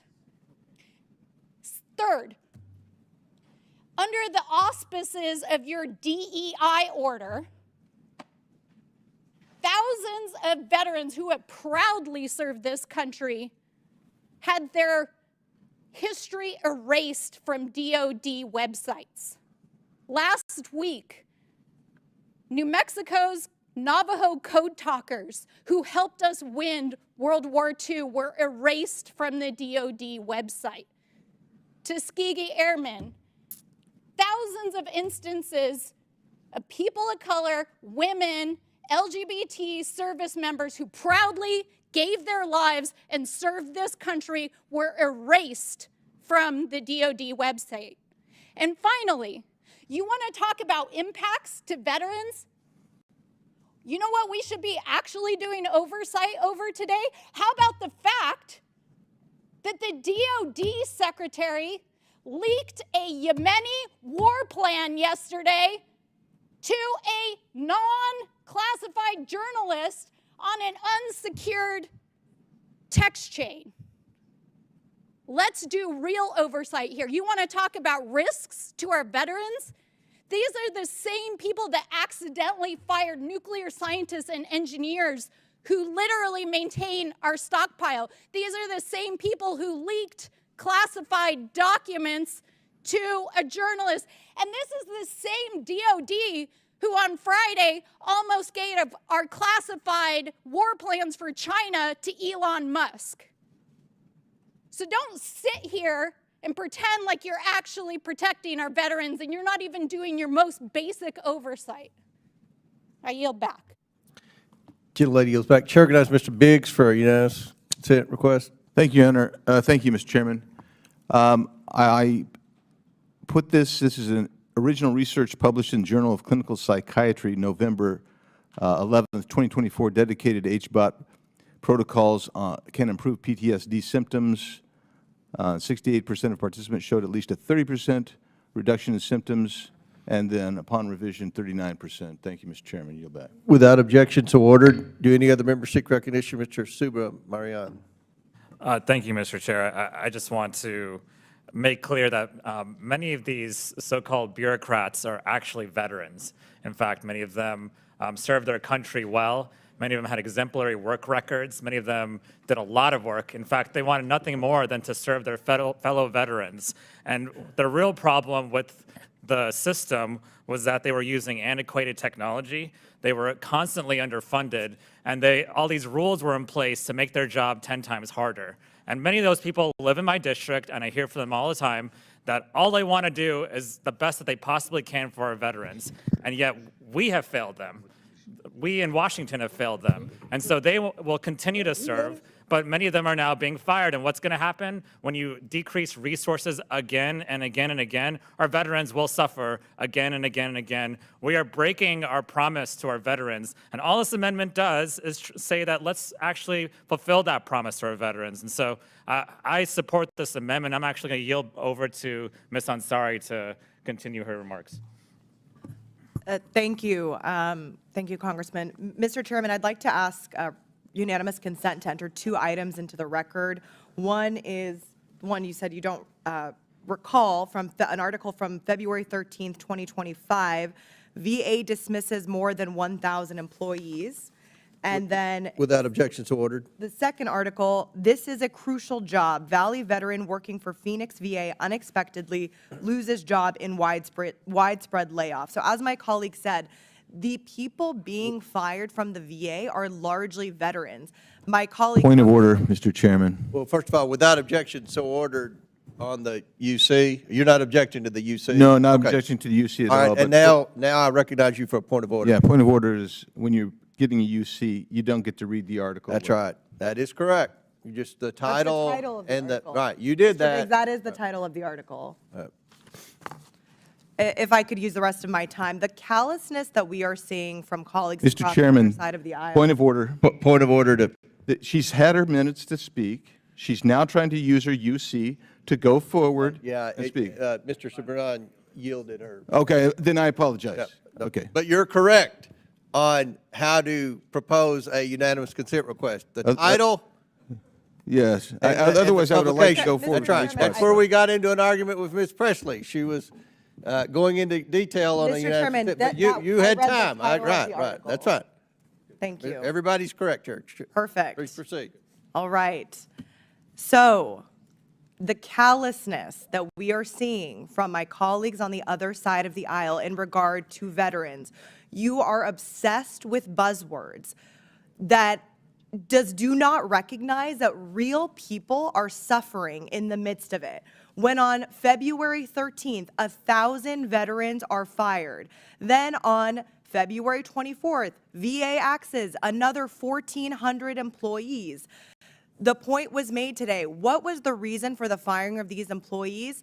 Allegedly, be under the auspices of diversity, equity, and inclusion. Again, buzzwords they are obsessed with. Diversity, equity, and inclusion means women, it means members of the disabled community, it means African Americans, it means Latinos, it means Native Americans, it means anyone who they do not deem qualified in their sense, hardworking, the real people who deserve the positions that they are in have been fired from these positions simply because This administration does not recognize them and does not value them. So let us just be honest about who is being impacted here. Veterans are suffering. Last week, I held a town hall with the Arizona Disability Coalition. Several are veterans. We held a town hall with hundreds of people who came and showed up. Veterans in Phoenix showed up and are devastated about the cuts to their health care, about the cuts to the VA. And these are, again, real lives. My colleagues on the other side of the aisle do not listen to their constituents. They hide from their constituents, and they don't understand the issues that they're talking about. I yield back. Thank you. I yield back to the ranking member. All right. Thank you. I think the points are made quite aptly. This process undertaken by Doge and Elon Musk and Donald Trump will jeopardize veterans. They work there, they serve there, they're also the customer base of the VA. To have 9 million veterans put at risk under the false pretense of we're going after the bureaucracy, there's no way you're not going to get into heart and tissue in terms of the quality of medical care provided for the veterans. Nothing in this Congress, nothing should ever promote or provoke us to providing less than absolute excellent quality care for our veterans. They've earned it, their families have earned it, it's our sacred obligation. I really appreciate the amendment and I urge its adoption. Gentleman, time's expired. Chair recognizes Mr. Mfume. Mr. Chairman, I have a point of personal privilege. Absolutely. Mr. Chairman, on behalf of the ranking member, I'm going to go this far, and on behalf of you, I just want to call the attention to the young people who have joined us when we welcome you, this group of young individuals and students who have stopped by to the Capitol. This is your House of Representatives in action. Look at it, learn from it, and grow from it. It's a unique experience. I don't know where you might be from, but all of us here on the committee really like it when we see young people and students stop in to see what we're doing and to check us where possible. Thank you. I yield back. Thank you. Welcome. Do any other members seek recognition? Yes, Ms. Randall. Thank you, Mr. Chair. I just wanted to add my voice to disputing the position that everyone who has lost their job has been a wasteful bureaucrat. I have an email from one of our colleagues at Veterans Affairs in Washington State, and they share with me some of the folks that they lost on February 24th. 6 from supply chain management, which includes an inventory specialist, a position that is in such critical short supply that they can no longer staff the night shift. Those are the folks who ensure that the hospital is supplied with medical supplies and equipment. This inventory specialist was hired on a veteran's preference, and her position was so necessary that she was hired during the budgetary hiring pause. But she lost her job on February 24th. They lost 2 program support assistants who go out in the community to help house homeless veterans, folks who are living on the street. One of them was a disabled Iraq War veteran and a cancer survivor who was so happy to be back at the VA supporting the organization that supported him through his bone marrow transplant and other procedures. Another program support specialist worked in geriatrics and extended care, where he was working in the home-based primary care program, traveling and supporting nurses who were visiting patients who were unable to leave their homes to come to the hospital to get the care that they needed. Another in radiology, a similar program where we have had extreme shortages. Dedicated public servants who believe in the mission of the VA, who believe in helping their fellow veterans, who show up every day to serve, but are being characterized as bureaucrats, as wasteful, as a waste of our taxpayer dollars. When people, real veterans, who have served our community are relying on them to help them access care. Mixed up with in the midst of all these firings, we've also seen truly wasteful and inefficient use of government resources when procurement cards were limited to $1. There was a pause on procurement cards. And what that meant was that folks who were traveling, like that veteran I mentioned earlier, to receive essential care like a bone marrow transplant, were not able to have their housing paid for while they and their family were traveling out of state. These are serious impacts on veterans in our community who have served bravely and who continue to do the work of caring for others who have served. This is not about wasteful bureaucracy. This is about ensuring that we are keeping our promise to take care of those who have stood up for us. I yield back to my colleague, Mr. Subramanian. Thank you. I just want to read a story that someone wrote into my office who lives in the district. She said that I've worked as a contractor on a project for the Department of Veteran Affairs for 8 years. When I first started, our business owner was a woman who had worked for the VA for 20 years. Her husband and children were veterans. She had more passion about taking care of our vets than any other business owner I've ever seen. She was a role model for so many people in our office and for me, and we were able to accomplish so much good for veterans because of her.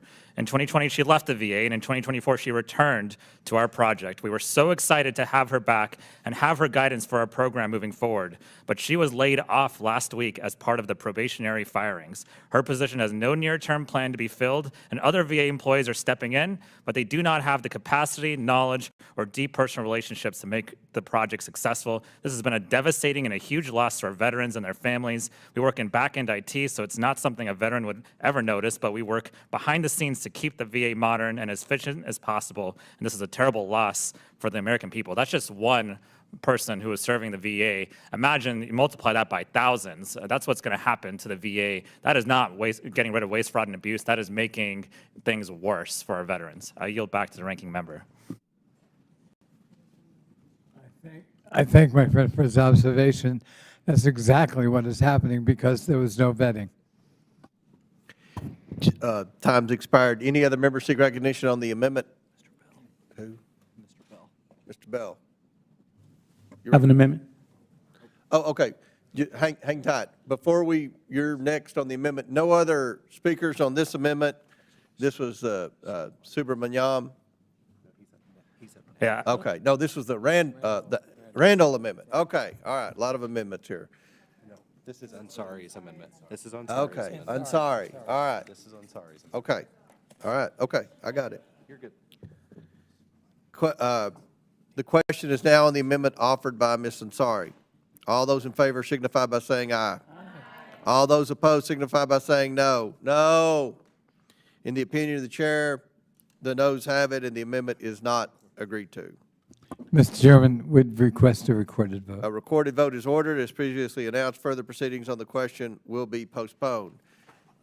What's that? Now, Mr. Chairman, Chair. ask Mr. Subramanian. problem. No problem. Mr. Chair, I have an amendment. Will the clerk please report the amendment? Amendment to the amendment in the nature of a substitute to H.R. 1295 is offered by Mr. Subramanian of Virginia.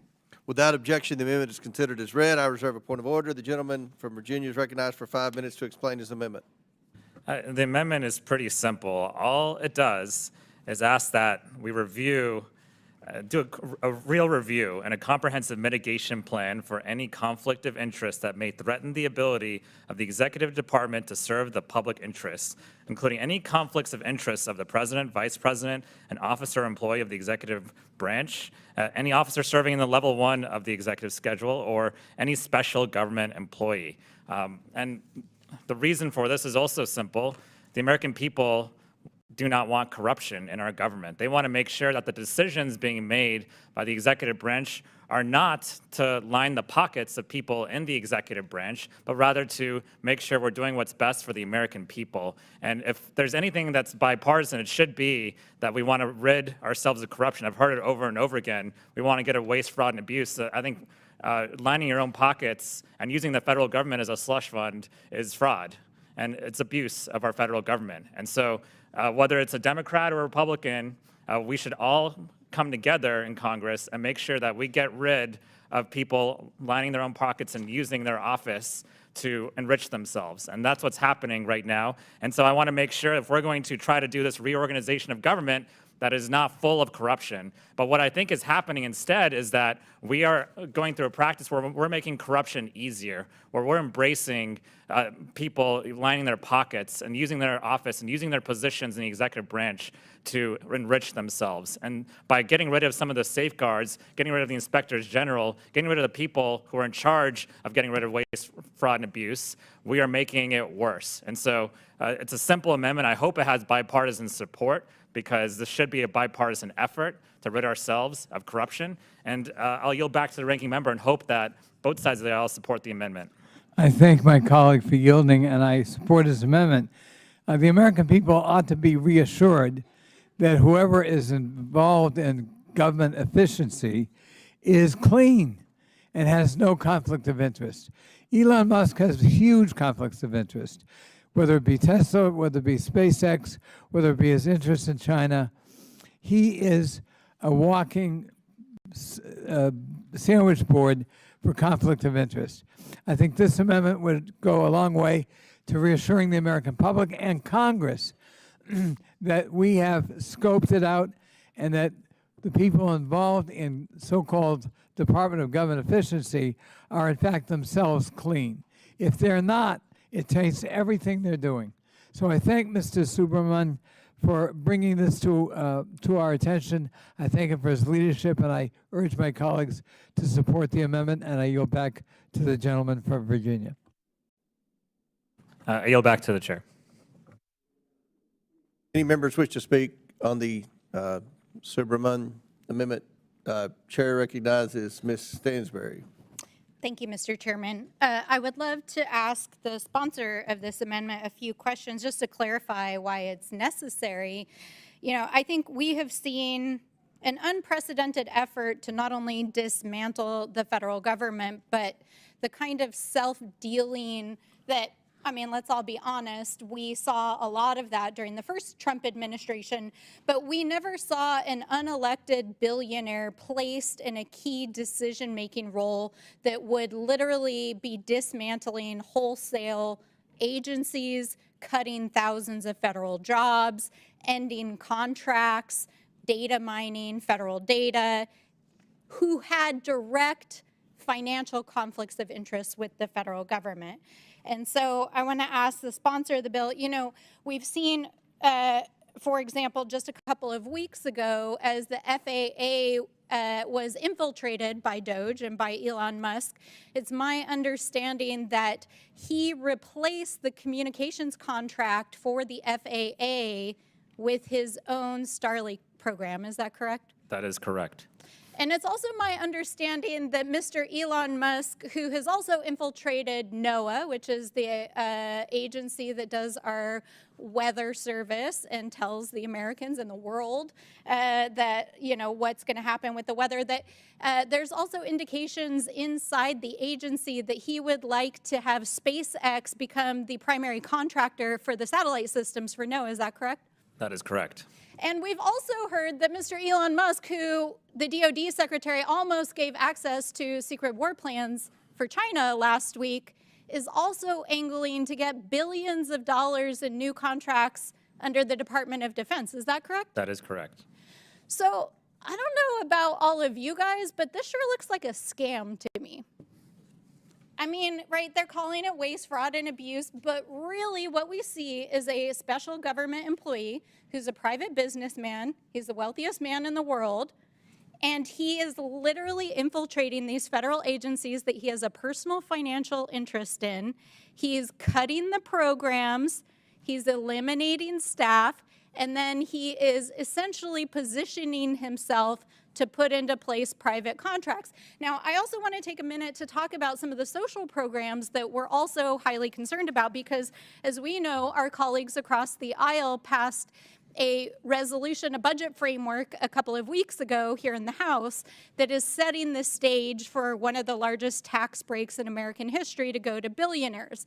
So they're robbing the federal government. They're getting ready to give themselves massive multi-billion-dollar contracts, and then they're going to rob our most vulnerable members of our communities, low-income families.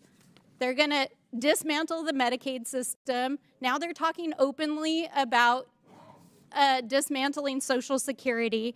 And then they're going to take those so-called savings, which are you, the American people, and give permanent tax breaks to the same guy that is dismantling the federal government and giving himself private contracts.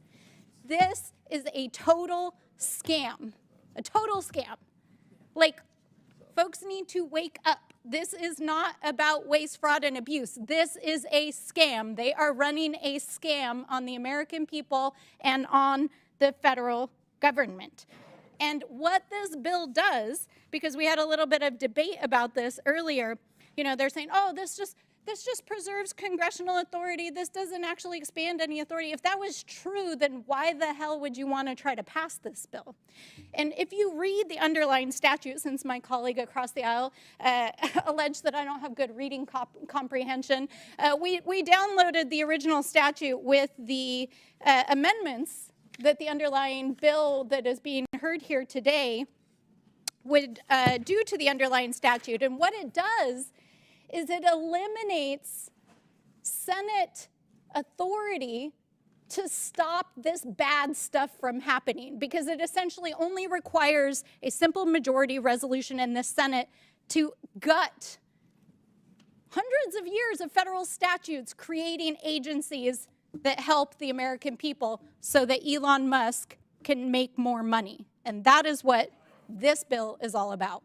I yield back. Time's expired. Any other members seek recognition?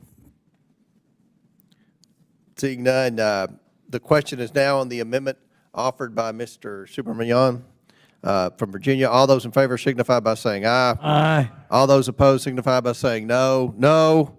In the opinion of the chair, the noes have it. The amendment is Mr. not Chairman. agreed to.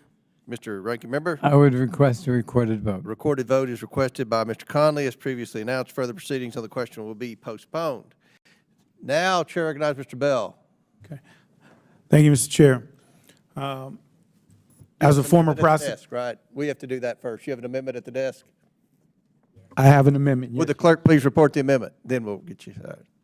Amendment to the amendment in the nature of a substitute to H.R. 1295 is offered by Mr. Bell of Missouri. Without objection, the amendment is considered as read. I reserve a point of order. The gentleman, Mr. Bell, is recognized for 5 minutes to explain his amendment.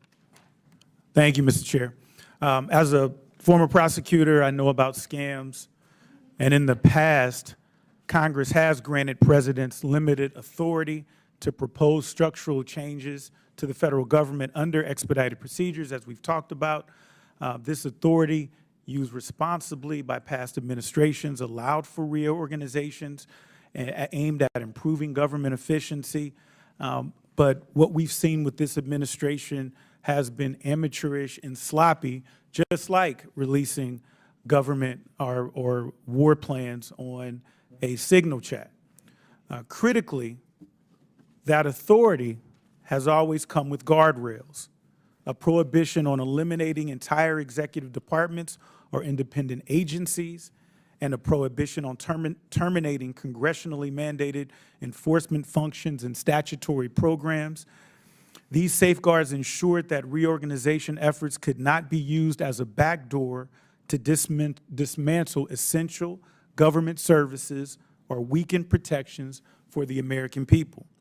Unfortunately, H.R. 1295 represents a dangerous and unprecedented expansion of that authority.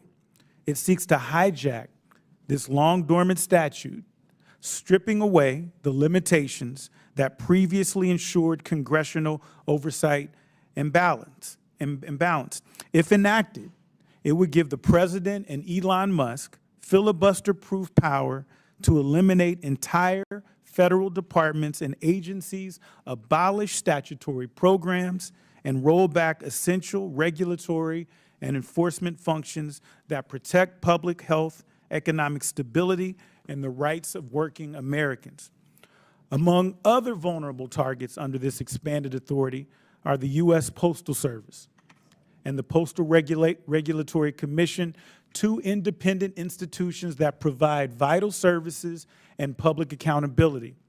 The now former Postmaster General's perilous agreement with Doge representatives signals an effort by the President to insert itself in that statutorily independent postal service, one of America's most cherished institutions. The President's threat to strip and sell off the Postal Service is very real, and it will devastate service for rural and hard-to-reach areas that are not profitable for the Postal Service. This amendment is essential to preserving the Postal Service's integrity as a public institution that serves millions of Americans, no matter where they live or how much it costs to deliver mail to them. It would prohibit any effort by the President to reduce or degrade postal performance standards or eliminate any component of the PRC, particularly if such actions are taken in coordination with external actors like the so-called United States Doge Service, who would appear to be operating with the support or encouragement of this administration. So let me be clear, the USPS is not a tool of private interest. It's an independent agency enshrined in law that millions of Americans depend on. Undermining it, either directly or through regulatory manipulation, would have sweeping consequences for service delivery, federal workers, and the American public. This amendment ensures that even as we debate executive reorganization powers, we do not allow political or corporate interests to dismantle the institutions that hold our democracy together. I urge my colleagues to support the amendment and stand up for the independence of the Postal Service and the rule of law. And one other thing, an individual during this hearing spoke out of turn, and that was inappropriate, and the chair rightfully restored order. But my colleague raising his voice and saying, "Who the hell are you?" there's no place for that in this House.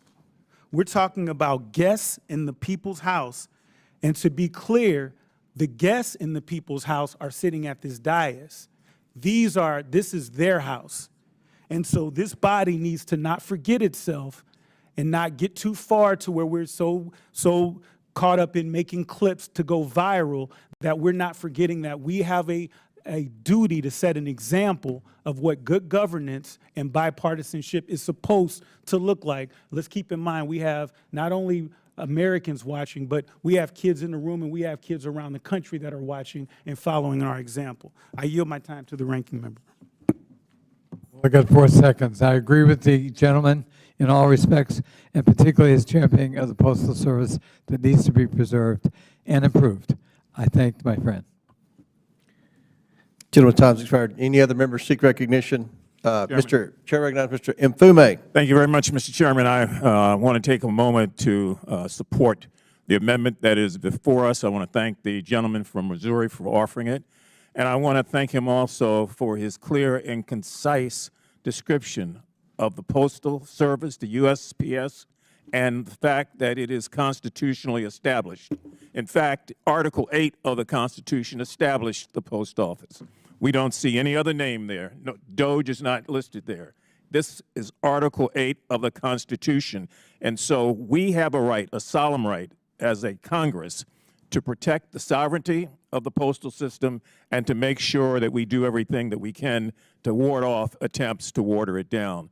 I was in a protest picket line 2 days ago with rural letter carriers, urban air letter carriers, and others who are worried like hell that there is a move afoot to privatize the United States Postal Service. And those men and women from all walks of life, all races and religions, stood out and are standing out every day now to make that clear. Many of them are on the Hill today and will be visiting some of the offices that we represent.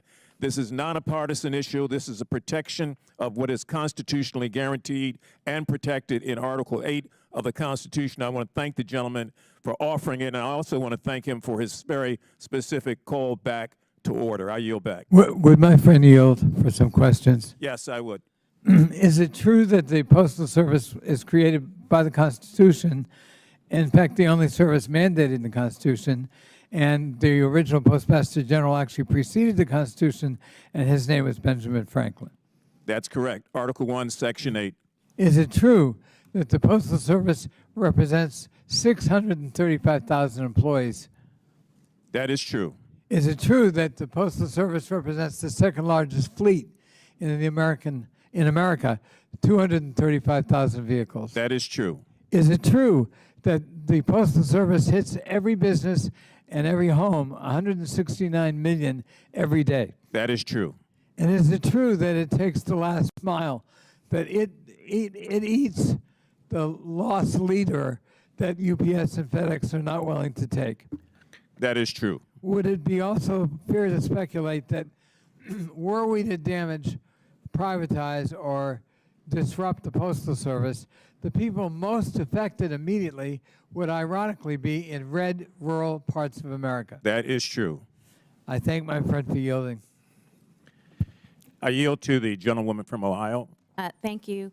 I too stood with national letter carriers on Sunday as they stood firmly in their conviction of the great work that they do.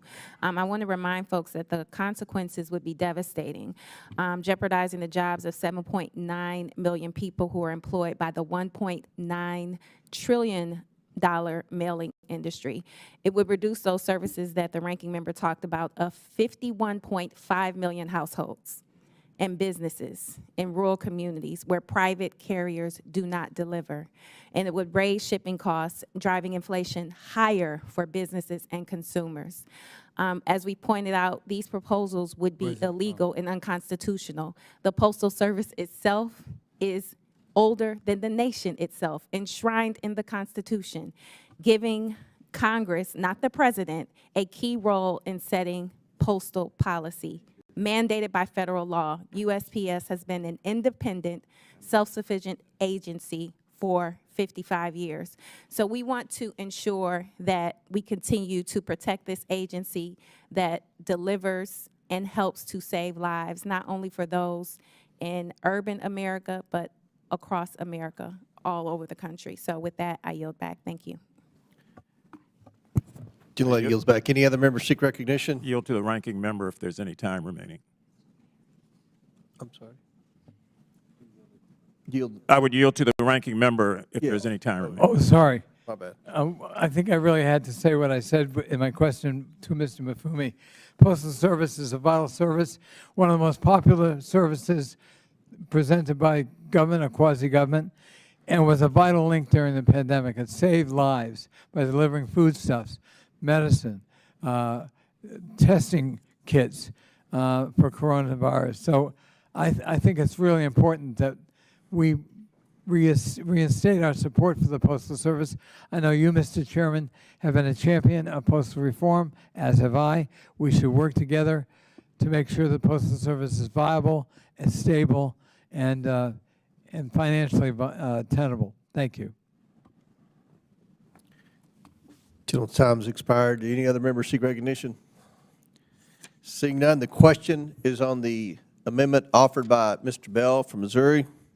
All those in favor signify by saying aye. Aye. All those opposed signify by saying no. No. In the opinion of the chair, the noes have it, and the amendment is not. Mr. Chairman, Mr. Ranking Member. I would ask for a recorded A vote. recorded vote is ordered by Mr. Conley. As previously announced, further proceedings on the question will be postponed. Does any member seek recognition? Ms. Simon. Thank you. I have an amendment at the desk. Will the clerk please report? Amendment to the amendment in the nature of a substitute to H.R. 1295 is offered by Ms. Simon of California. Thank you so much. Okay, well, I'm sorry. Without objection, the amendment is considered as read. I reserve a point of order. Ms. Simon is now recognized for 5 minutes to explain her amendment. Thank you, Chair. Thank you, Ranking Member. Before I get into my remarks, I would like to acknowledge the young people from Fremont High, from Oakland, California. You all are amazing, and you are here. I want to just say that Ella Baker, one of the mothers of the civil rights movement, said, young people come first. They have the courage where we fail. Today, you get to look in the faces of folks who have made clear decisions to gut support services for you to live your dreams, specifically to the HBCU ecosystem. I want you to know that my daughter graduated from Howard University School of Law and is a prosecutor serving the government. I want everything and all things for you. The HBCUs are not just universities, they are sacred ground where blood was spilled so folks who look like you could have a chance in this country. Today, as I offer this amendment, I offer it with love to you. As folks try to gut Social Security and Medicaid and Medicare, I know what you are worthy of. A government that loves you and supports every single ounce of you and your grandmother and your father and the children that you will have. So today I am offering a common sense amendment, a simple guarantee to protect Americans' access to critical health care, food assistance, Social Security benefits, and any future plan, listen to me, any future plan to reduce or eliminate federal departments in this administration. Simply put, this amendment would prohibit this administration from reducing any existing benefit provided or administered by the Social Security Administration, the Center for Medicaid and Medicare, the Food and Nutrition Service at the Department of Agriculture, the Affordable Care Act. Mr. Chair, I have mentioned in this committee time after time in my few short months here that I am a widow, and I've waited at the Social Security office for hours to receive a very small survivor benefit for my daughter and I after my husband tragically died of a very, very rare cancer. I had been that single mother in college who received a small bit, it was actually $27 a month of SNAP, and I had to put food back routinely at the counter because I didn't have enough. Even with that support, no one, I don't care how you vote, where you live, deserves to be left behind because this administration is hell-bent on destroying our federal government and gutting the core social safety net that we collectively have built to support the fatherless, the widow, and the sick, and the elderly. Any reduction in benefits or services provided by SSA, by SNAP, by CMS, or the ACA could be the very difference of life or death. Folks living on the streets, or for so many vulnerable populations in this great country. According to the California Department on Public Health, there are over 260,000 hardworking constituents, both young and elderly, working in middle class and low income in my district who are eligible for Medi-Cal. This includes 13,000 children, some in this room. Look at their faces. They benefit from the basic social safety nets that we have promised them to eat, to be well, to study hard. Over 46,000 seniors and people with disabilities and over 3,000 adults who are eligible for ACA. I am just asking for a simple acknowledgement that we will not touch these services for the folks who need them most. At UCSF Benioff Hospital, last week I toured. Over 70% of the people that this children's hospital in my district serves rely on Medicaid for the state-of-the-art care that they deserve, including children with cancer and congenital heart defects. No one should have to worry that the Trump administration is going to end their health care. No one should have to worry that this administration is going to gut their retirement. No young person in this room and in this nation should have to worry that an administration would touch their rights and their ability to go on to secondary educations. And in closing, I am voting and asking you all to vote for this amendment. It's easy. It's an easy way to demonstrate to my constituents, these young people, their parents, their neighbors, that we need and trust that they will grow to be strong human beings that will benefit this country. And with that, I urge my colleagues to vote yes on this amendment, and I yield back. Thank you, Fremont High, for coming today. Gentlelady yields back. Any other members seek recognition? Mr. Chairman, Uh, I have a unanimous consent. Yeah, recognize ranking member for a UC. I thank the chair and I thank Mr. Sessions for waiting. I just ask unanimous consent to enter into the record today's story in the Washington Post entitled "Long Waits, Waves of Calls, Web Crashes, Social Security is Breaking Down." Without objection, so ordered. Chair now recognizes Mr. Sessions from Texas. Mr. Chairman, thank you very much. I want to welcome the new member and delighted that she is here to offer amendments and to have her voice be heard. But I would offer to remind her that this country, as testimony before this committee and subcommittees, we have a $300 to $500 billion a year misdirected payments that have contributed over the last few years to $1.5 trillion worth of misdirected payments.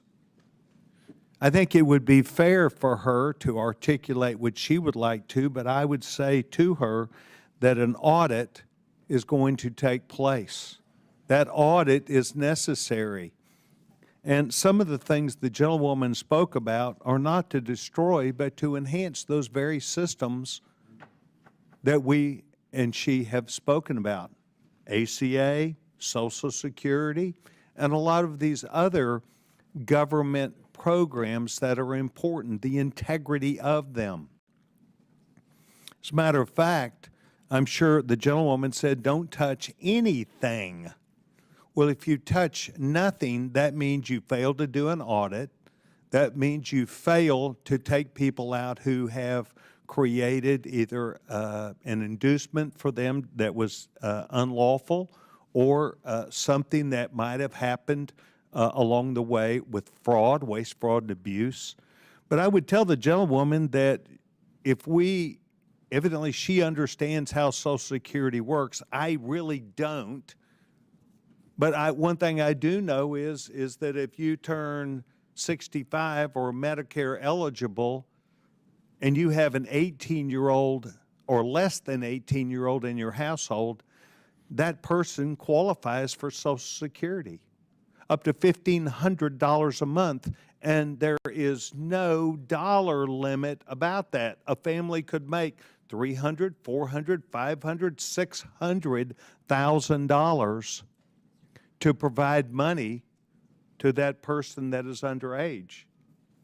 Now, I don't want to beat up the system. I have a Down syndrome son. If I had not made it to where I am now, Social Security would have gone to help my Down syndrome son. I'm not saying we have to delete anything, but a review of these processes is important. An audit, so to speak, is not only proper, it's legitimate for the government to be able to come in and look at the money that is being spent. There will be things that are touched, but it, I think, is, from my perspective, less than a fair argument to say they're going to gut all these things. They're not going to gut them. Congress has already voted to put all the money for this year that we had last year. And I have seen nothing that has substantially changed those necessary benefits. And it will come to committee, and we will have these debates, and we will have these votes, and they will be a vote that a person who is a member of Congress will make. But for us to say that we should touch nothing simply means that our country moves further and further and further into not only debt, but literally a debt that becomes so crushing that we can never turn it around. And so those people that are in our future, not just today, that are in our immediate future, will find the diminishment of goods and services and opportunities in the future. And so I think it's important how we talk about this, because believe it or not, there are people who are listening to us. And so I would offer some bit of compromise about the fervency that we take this debate to with some balance of reality.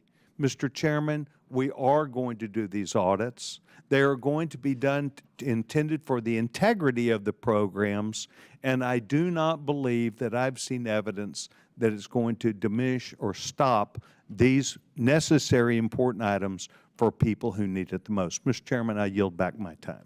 Very good. Gentleman yields back. Any other? Mr. Superman. Thank you, Mr. Chair. I just wanted to explain the reality on the ground.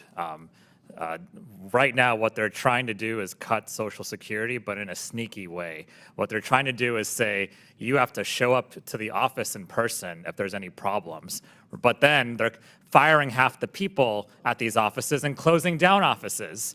And then on Friday, I get notice from many constituents that they had appointments already scheduled to do the right thing, and those appointments have been canceled because there's not enough people. So that's cutting Social Security. That's the reality on the ground, and that's not, that's taking a sledgehammer to our benefits. And Social Security is an earned benefit. People paid into it for years, and now it's being taken away from them, and they deserve better. Our seniors deserve better. Our veterans deserve better. The American people deserve better than what they're getting right now. And so these amendments are simply to protect the American people and their benefits that they rightly earned. And so the reality on the ground is much different than what I've been hearing from the other side. I yield back to the ranking member. I thank my friend, and I wonder if I could ask him a question. Is it not true that this amendment simply prevents the reduction of any existing benefits? That's exactly right. Right. And if you read the Post article I inserted in the record, chaos is ensuing at Social Security. The idea that everything's fine and we're just going after bureaucrats, not true. And it's going to have huge political ramifications in this country. But more importantly, it's going to affect our constituents and the quality of their lives. 70 million people rely on Medicare or Social Security, including perhaps people with Down syndrome. And we've got to take care of those people. That's our obligation. I thank my friend for yielding. I'll just add that I have a constituent who works at one of the offices, the Social Security offices, who told me that appointments that were made have been canceled because half the workers in her office were fired, including people who actually knew how to make the system better and more efficient. And because of that, our office simply cannot help people right now with their Social Security benefits. That's just Social Security. I mean, this amendment talks about other programs as well, SNAP. Would the gentleman yield? Yes, I'll yield. Were the workers instructed to diminish or change the benefits as a result of what you've heard today? The workers were not instructed that specifically, but they cannot help the people that they serve with their benefits and with issues with their benefits if there's simply not enough people in the office to help all the people. But they have not cut. There's been no cut or change in the Would the gentleman benefits yield? necessary. It's a question. I'll yield. Thank you, sir. When you close down, for instance, there will be 6, I'm talking about SBA for a second too, 6 SBAs, and folks have to go in person to acquire their resources for their small business. When you cut thousands of VA staff members who pick up the phone and route folks to emergency services, when you close and fire Social Security workers. See, if you have never had to go into one of these offices and bow your head and beg for a few dollars to put food on the table while you go to college and while you carry your baby on public transportation, don't talk to me about what it means to be poor and try to just survive in this country. Poor people continuously are being punched down by this administration, and folks just want the same things: to send their babies to college, to get the health care when they need it. These folks, the ones that I represent, aren't getting rich off a $650 Social Security check when they have to pay $1,800 for rent. We're talking about sustaining basic benefits. And until you walk with these people hand in hand and see their hard work, their fury to survive, How could you say no to an amendment that says just keep in place the small amount of resources that poor and the sick are trying to sustain while they pass through these very difficult times in their lives? We cannot be the cruel governments that we pay shade to. I yield back. I'll put a finer point to answer your question. If what you're saying is they're not cutting benefits, then why not support this amendment that says not to cut benefits, right? Put your vote where your mouth is if you really want to make sure that we don't cut benefits. I yield back to the ranking member. Well, and I think it's a casuistic distinction. No one was directed to cut benefits. Well, if I'm cutting the people who provide the benefits, I'm cutting the benefits. I think that's kind of a simple piece of logic. I thank my friend for yielding. I yield back to the chair. Do any other members seek recognition? Mr. Chair. Mr. Frost. Thank you. So I oppose the underlying bill, and I support Representative Simon's amendment. And I agree with what was just said. If you are against cutting these programs, Social Security, Medicare, Medicaid, you should support this amendment. But I also want to say something else. I find it astonishing that this committee is focused on passing legislation that would give the Trump administration more power just 24 hours after we learned that members of this administration, Secretary of Defense Pete Hegseth, Director of National Intelligence Tulsi Gabbard, National Security Advisor Mike Waltz, Vice President J.D. Vance, and other top decision makers are responsible for one of the greatest national security failures of this century.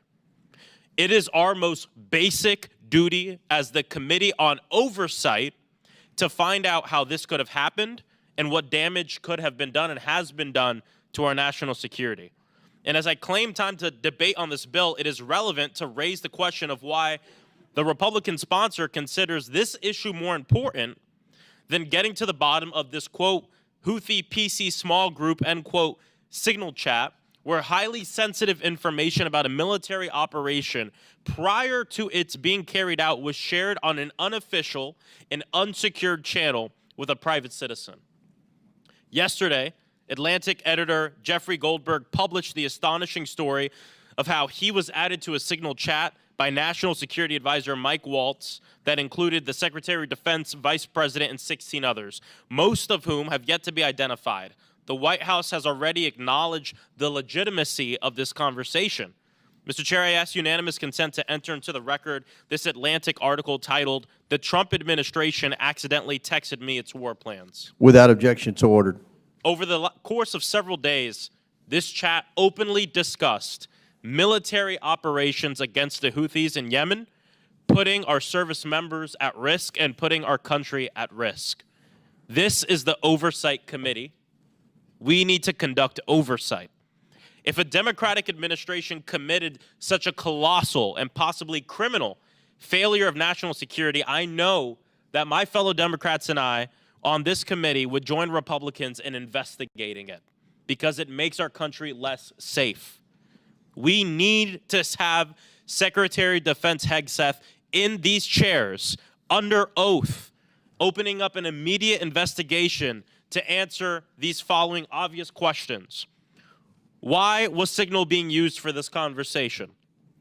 Is Signal or other unofficial unsecured channels being used for other national security conversations? Is it DOD, NSA, or White House policy to use Signal for official business? Whose policy is it? Were laws broken through the use of Signal to discuss these future military operations, and if so, which ones? What other signal channels discussing classified information exist? The 18 names in this chat mostly appear as just initials. Who are these people, and do they all have proper security clearance to discuss this information? It was reported that the messages in this group were set to an auto-delete after 8 days. Was that a Department of Defense policy? Did someone in the Signal group make that decision on their own? What operational details were discussed? And could operational security be compromised if an enemy actor has accessed this Signal chat? Secretary of Defense Hegseth was asked if he participated in the Signal group chat, and instead of giving a straight answer, he verbally attacked the journalist asking the question. He should be answering those questions here today under oath. Mr. Chairman, this is an extreme breach of trust, a violation of the law that demands congressional oversight. Later this afternoon, Ranking Member Connolly and I will be sending a letter that demands that all departments implicated in this confounding episode preserve all related documents and communications, including the signal chats. I invite all my colleagues on this committee, Democrats and Republicans, to join us in this effort. Mr. Comer, I hope you will fulfill your commitment to conducting serious congressional oversight and sign this letter. I yield back. Gentleman yields back. Any other members seek recognition on the, we're still on the Simon Amendment. Yes, Ms. Randall. Thank you, Mr. Chair. Okay, I didn't see. You know, in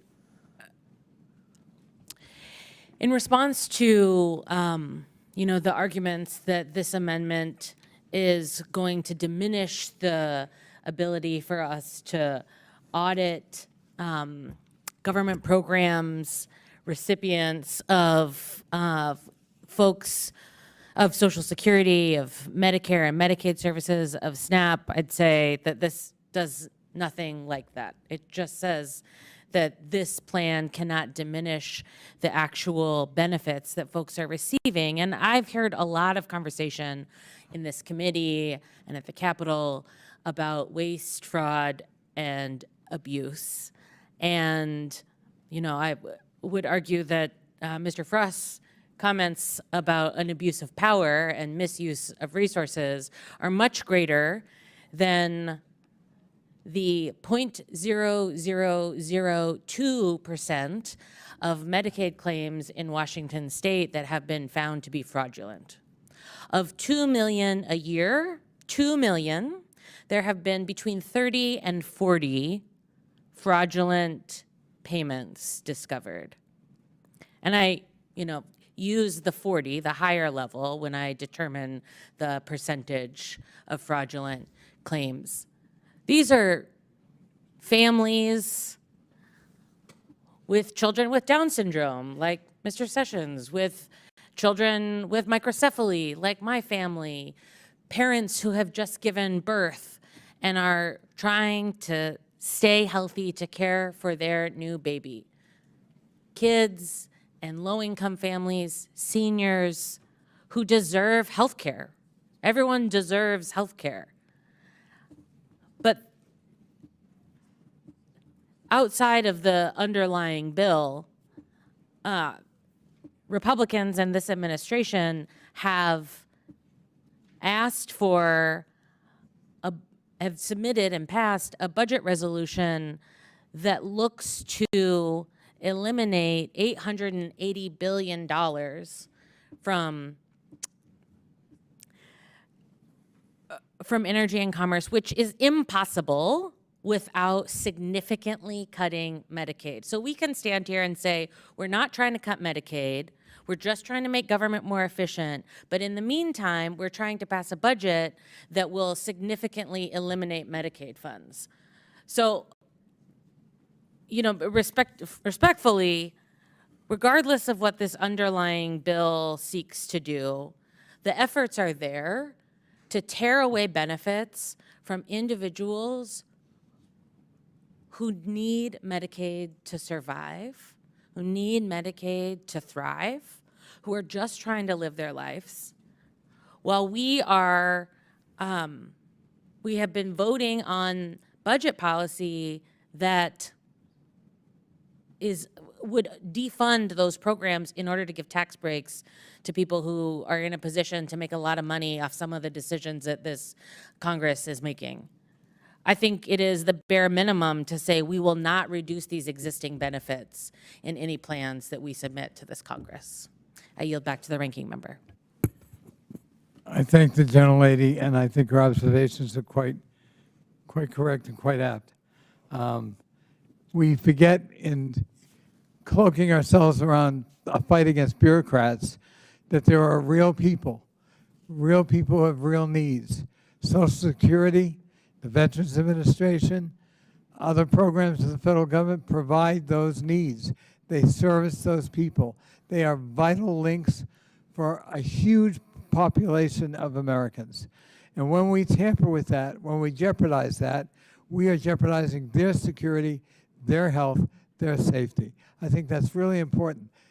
These are not faceless bureaucrats who are going to be victims. These are our constituents. And I thank the gentlelady for pointing that out. I yield back. Time's expired. Any other members seek recognition on the assignment? Mr. Mfume is recognized. Thank you, Mr. Chairman. I just want to take a minute to thank the gentleman. Beg your pardon? Am I still recognized, Mr. Chairman? Yes, I'm sorry. And then I'll recognize Mr. Lynch next, so I don't forget. I apologize. Thank you. I want to salute and rise in support of the gentlewoman from California who succinctly put this in human terms. Someone once said, your passion is where your pain is. And for those who pain at the suffering that's going on, their passion is something that we should welcome. And I just can't underscore enough what it's like to be in this committee and what it's like to be out on the ground, where you are in a line, if you are able to get in it, where you wonder, are things going to be cut, where you see jobs being eliminated, where you see people being eliminated, and where you understand the need has not left us at all. I want to ask unanimous consent, Mr. Chairman, that the Washington Post story, which went online just 7 hours ago, entitled Long Waits, Waves of Calls, Website Crashes, and the like, Social Security, quote, is breaking down. And if I can just, from that article, offer a few things to this committee that was reported. The Social Security Administration website crashed 4 times in 10 days this month, blocking millions of retirees all over the country and disabled Americans all over the country from logging into their online accounts because the servers are overloaded. In the field, office managers have resorted to answering phones at the front desk as receptionists because so many employees have been pushed out. But the agency no longer has a system to monitor customers' experiences with these services because that office was eliminated as part of a cost-cutting effort by Elon Musk. And the article goes on by saying, and the phones keep ringing and ringing and ringing. So there is a need here to preserve, and that is what the gentlewoman has asked for, to preserve the very basics provided by this government. Social Security is in my district, in Baltimore. It's the heart and soul of Baltimore County. And I can tell you firsthand that people continue to hurt and continue to wonder, what have they done to deserve this? If we're after waste, fraud, and abuse, there's a way to go after it, but not to summarily punish people by saying today you are working and next week you are not. So I think process here is important. Otherwise, this all becomes suspect. If there was a real elongated effort to review, reorder, resubstantiate, and reprove the need for these programs, that would be taking place in a very orderly way. But order is out the door. Due process is out the door.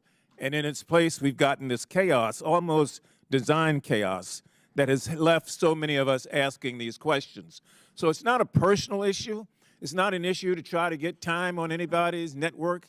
It's an issue of people and pain and their passion and where things are standing out in this country. So I would ask unanimous consent for that, Mr. Chairman. I again want to commend the gentlewoman from California for succinctly laying this out in real terms, and I commend those who will vote for this bill, which I hope, this amendment, which I hope will be most of us. I yield back. Without objection, we'll enter into the record the Washington Post story from Mr. Mui. Without objection, so ordered. Chair now recognizes Mr. Lynch. Thank you, Mr. Chairman. You know, Mr. Chairman, it is hard to ignore what is at the root of today's hearing. And it's sad. You know, I've been on this oversight committee for 25 years in Congress, and it's sad to see that this once proud committee has stooped to the situation where we are in right now. Let me first say that I support Ms. Ms. Simon's courageous amendment, and I oppose the underlying bill. And I'm thankful for the leadership of our ranking member in this fight. But at a time when we are sitting here punching down at the most vulnerable in our society and trying to rip holes in the safety net that protects those individuals. And I speak, of course, of you know, the efforts and the attitude of the Commerce Secretary of this Trump administration, who said the other day, basically, it's not a problem. It's not a problem if people don't get their Social Security checks. It's not a problem. And I'm speaking, of course, of the Republican budget resolution that says it identifies $880 billion in cuts from Medicaid, which is the major program that cares for the poor, and it also cares for seniors in nursing homes and people who go to the local community health center to get their care. And I speak especially to our veterans. Now, we in this committee know that over the past year, we had the Inspector General of the VA look at all of our VA hospitals. And the VA said we were down. We needed, in order to get a base level of care for our veterans, we needed to add about 3,000 more people. That's what they told us. They told us that 86% of our VA facilities needed a medical director. They said 82% of our VA centers across the United States needed nurses. So what does the administration do when they come in?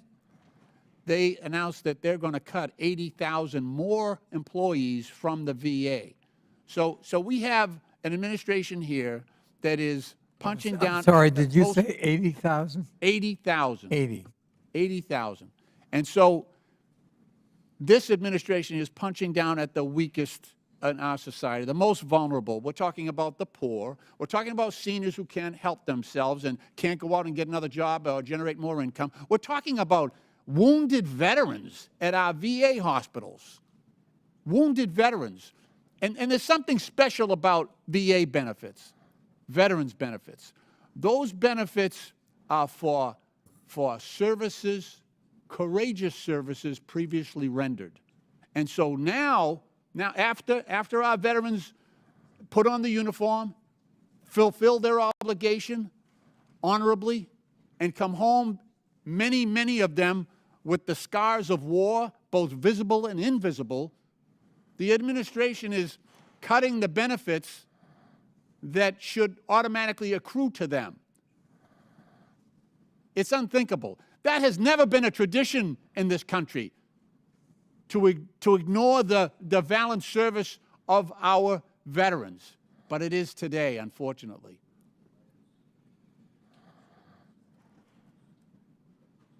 I do want to say one thing to follow up on what Mr. Frost was talking about what happened over the weekend with Secretary Hesketh, and the fact that they had a live, real-time discussion prior to sending our sons and daughters in uniform into a war zone, giving the details of that operation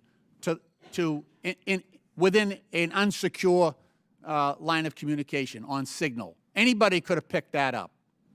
They elevated the status of the assistant editor of the Atlantic to someone who is part of the Joint Chiefs of Staff. I want people to remember that when Lloyd Austin, a couple of years ago, declined to make public his prostate cancer exam, my Republican colleagues said he should resign, he should be fired. That's because he didn't disclose his prostate cancer treatment. We should be calling for Hesketh to retire, to resign right now. And the people who were on that call with him, they put our sons and daughters at risk. We could have had pilots shot down. We could have had a frigate sunk because they let the information of an operation against the Houthi rebels, who have anti-aircraft capability, who have naval warfare capability. We exposed our sons and daughters to that. For that reason, a real reason, a fact, we should call on those people who are on that call to resign, And if not, we should fire them, as President Trump did on social media when Secretary Austin failed to disclose his prostate exam. I have the tweet right here. Lloyd Austin should be fired for unprofessional conduct. He didn't disclose his prostate cancer exam. What about this? What about Hesketh? What about the rest of them? Exposing our sons and daughters to real danger. Mr. Lynch, your time's expired a minute and a half ago. I appreciate the courtesy, Mr. Chairman. Thank you. I yield back. Do any other members seek recognition on the Simon Amendment? Mr. Cloud from Texas. Yeah, there's no doubt that this signal chat issue was a blunder. But it was referred to in this committee as the largest intelligence failure in a century. Lloyd Austin didn't report for duty. He went AWOL for a couple of weeks. That was the issue. Now, it might have been because he had cancer, and that's tragic. But the fact was he went AWOL, and that's the reasons for the call to resignation. It was less than 24 hours. Excuse me, this is my time, sir. This is the hyperbole coming from the left is just amazing, in spite of the fact that my understanding an operation was discussed. My understanding is that the operation has happened. Did anyone, was that operation successful? My understanding is it was. My understanding is that there were no U.S. casualties. This is very unlike Afghanistan, where we saw 13 people killed during a botched withdrawal.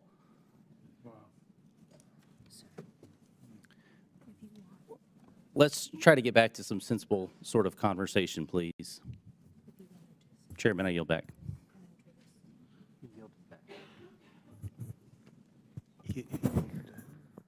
Mr. Chairman? Okay. Any other members seek recognition? Mr. Chairman, yeah, I realize that the gentleman ran out of time, and I would like to yield as much of my time as he may consume to Representative Neal.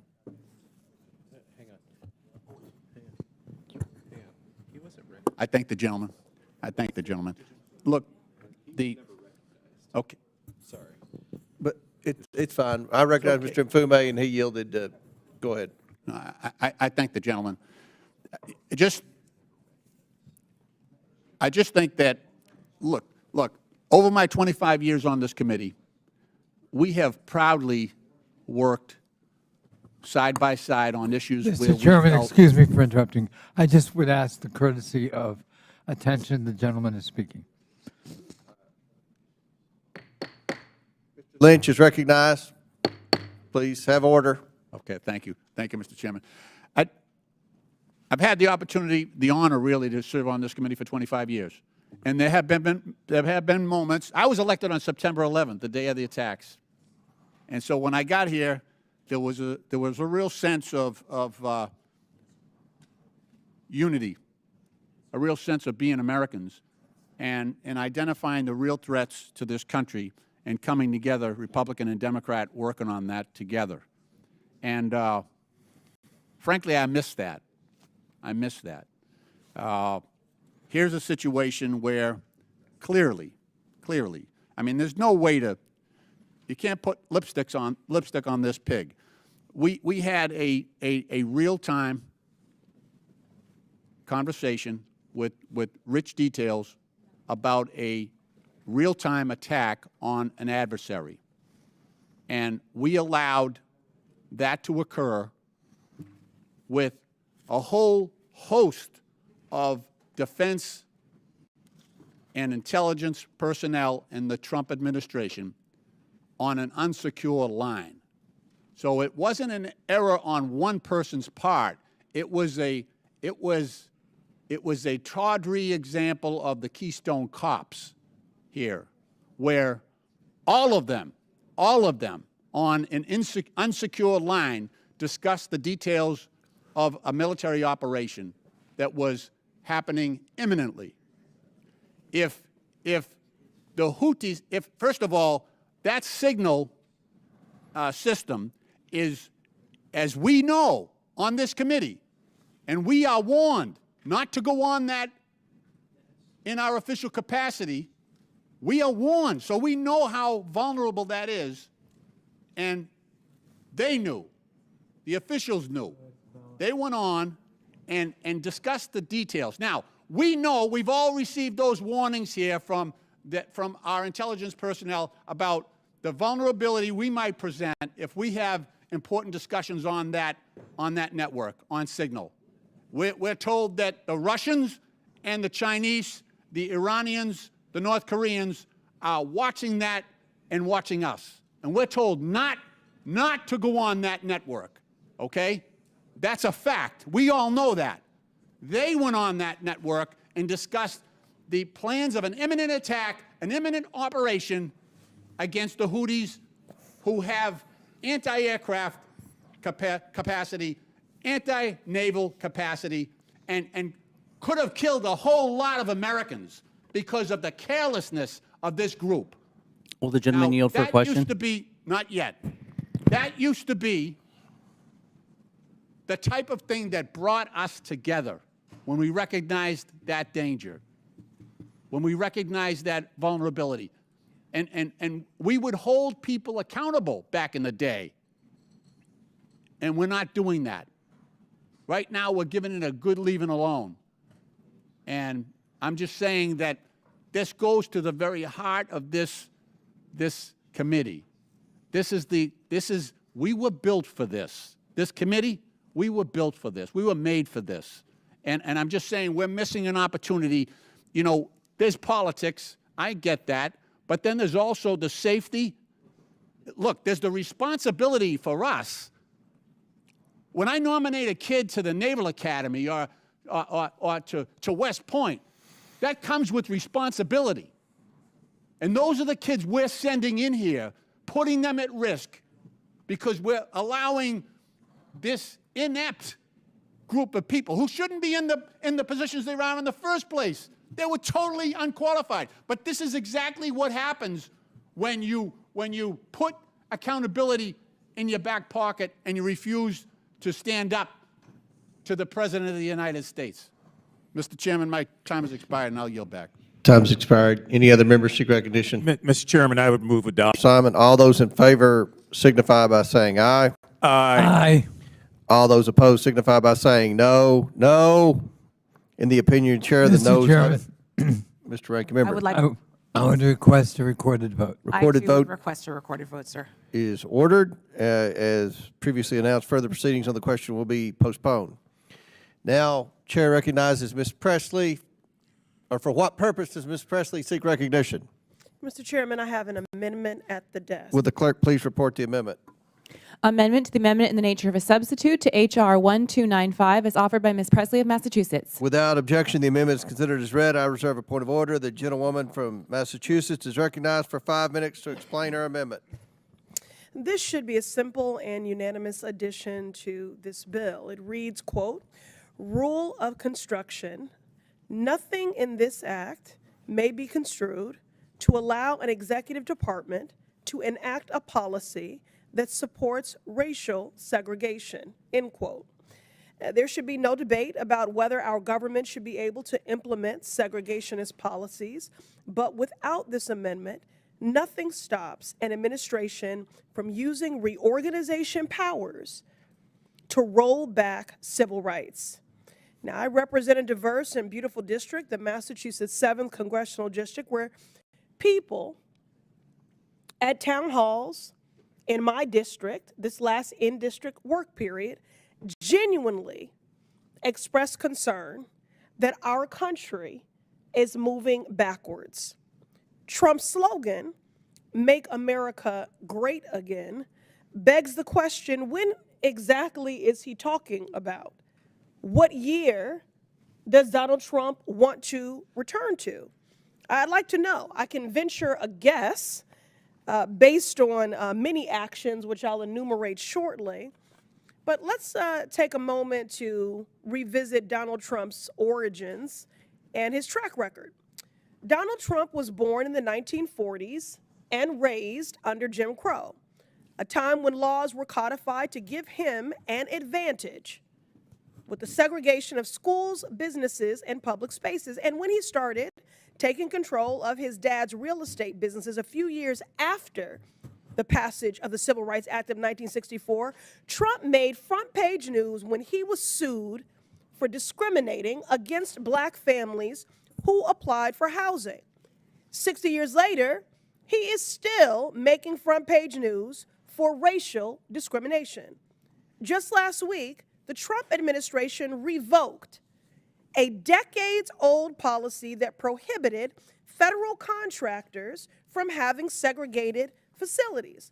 Mr. Chair, I ask unanimous consent to enter into the record this New York Times article from March 21st, 2025, titled, "Trump Administration Dropped Policy Prohibiting Contractors from Having Segregated Facilities." Without objection, so ordered.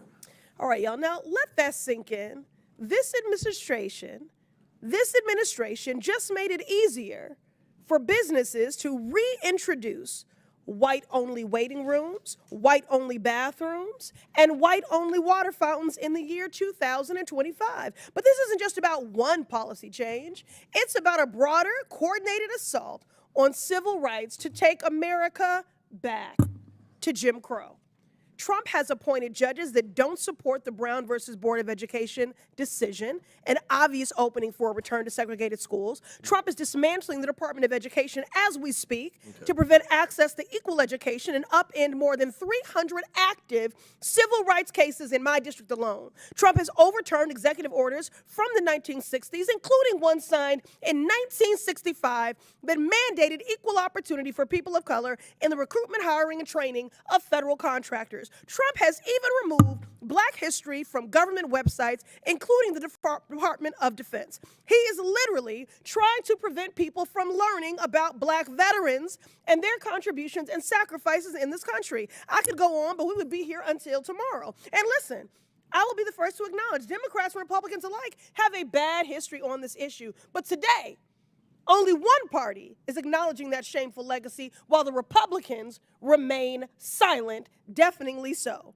So I will give everyone here a chance to clarify. This vote is simple. Are you against racial segregation? This is your chance to go on the record if you are in fact opposed to racial segregation. Let's ensure that no administration, present or future, can support policies of segregation. Clearly, Donald Trump, your president, or perhaps your king, does support segregation because Donald Trump was born and benefited from and wants to return to a segregated society. I urge passage of my amendment. Gentlelady yields back. Before we close debate on what I hope is the last amendment to this bill, I want to reiterate that between 1932 and 1984, presidents submitted more than 100 reorganization plans.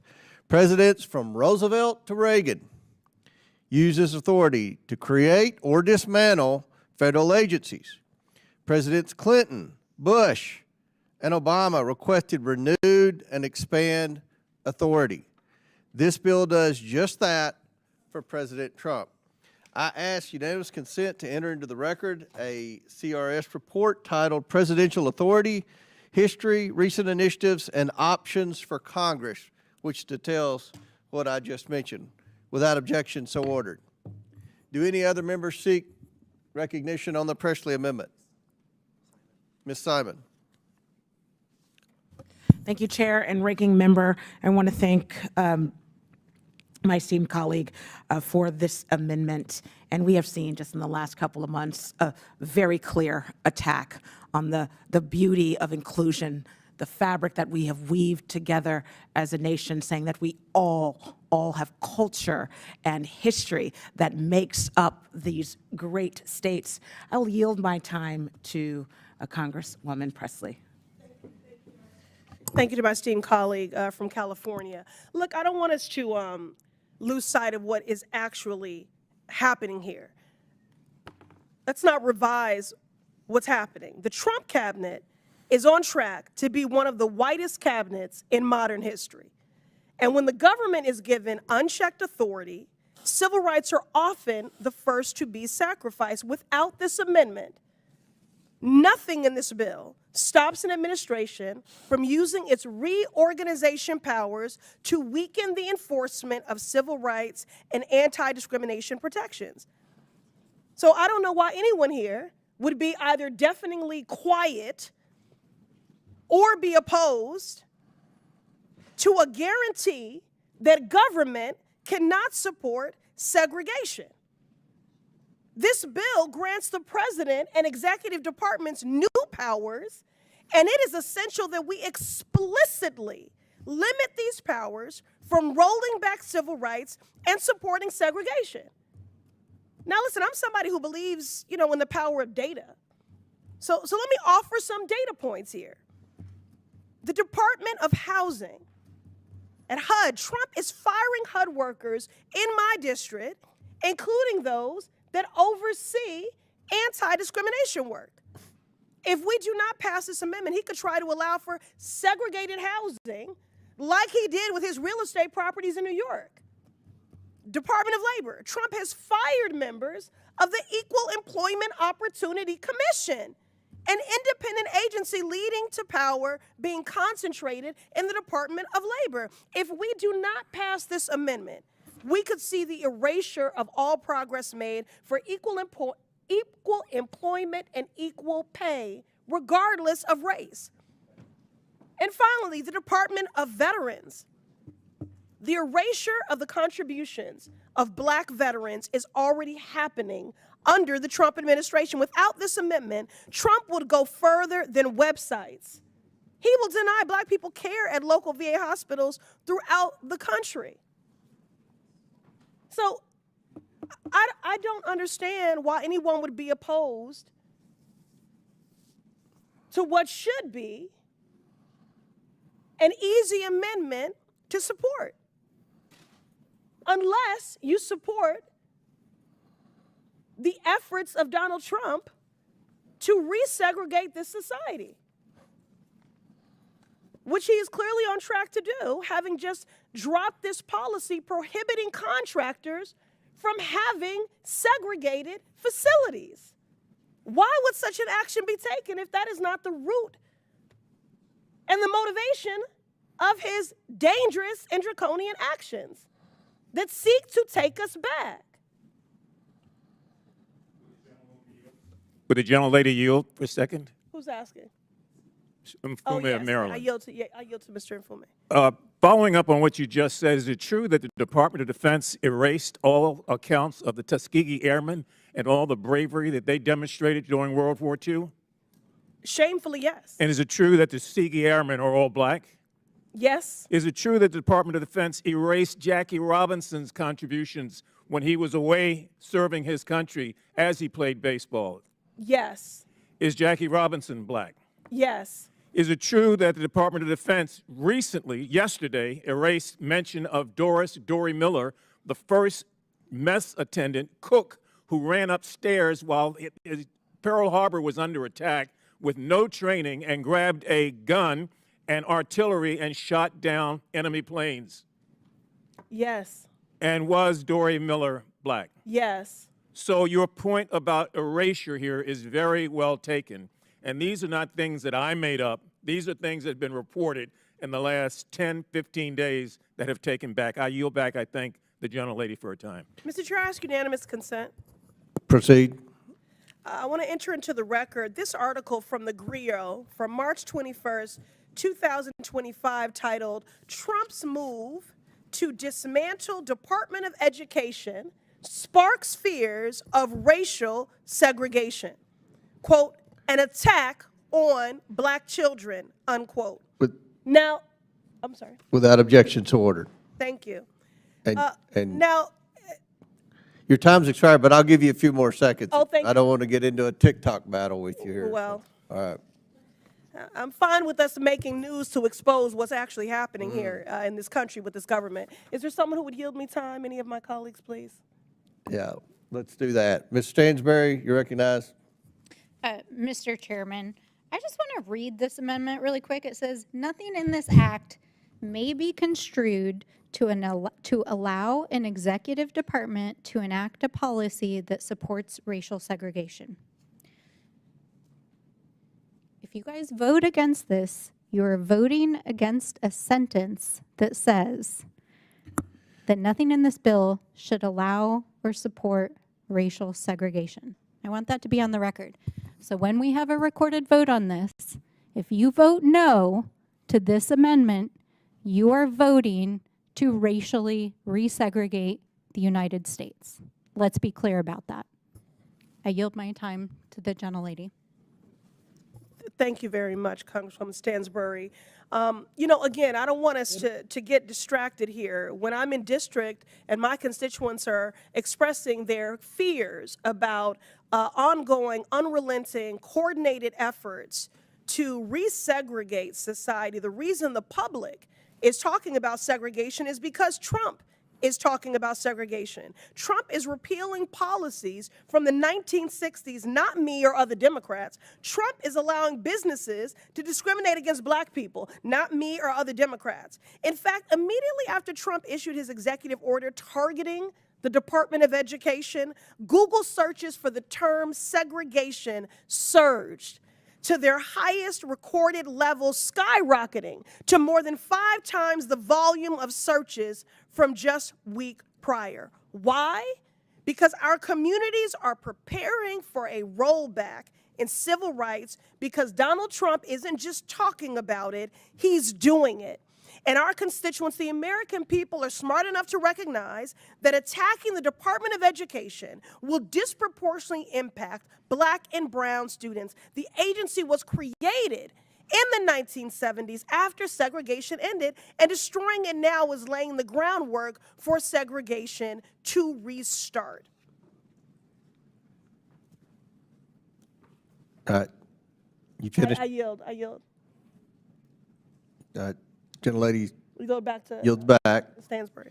Any other members seek recognition? The question is now on the amendment offered by Ms. Presley. All those in favor signify by saying aye. Aye. All those opposed signify by saying no. No. In the opinion of the chair. Mr. Chairman. Mr. Conley. I request a recorded vote. Recorded vote is ordered as previously announced. Further proceedings on the question will be postponed. The question is now on the amendment in the nature of a substitute. Mr. Chairman, point of order. Yes. Mr. Chairman, I just want to clarify that there was a recorded vote requested because all of the Republicans just voted orally against an amendment. That's Point not of order. a point of order. That's not a point of order. Allow We'll- the administration to No. racially Stansbury, resegregate you'll get on the United MSNBC States. tonight some other way. All right. No point of No, order. I'm You're just out of making order. a point. That's- so that Mr. the Chairman, American this is people point of who are order. She's out of watching order. Gentlelady's out understand of what order. just occurred. You are on the record. Ms. Stansbury, you know what the parliamentary procedure is on a point of order. No, Mr. Chairman, you're that is gonna have true. to- But you all are stop going that. to have to answer to Oh, the yeah. American people. All right, you go. Eliminating the Department of Education bureaucrats is going to lead to white-only water fountains. That's what you all have just said. All right. That's the American people are going to buy that. The question is now on the amendment in the nature of a substitute.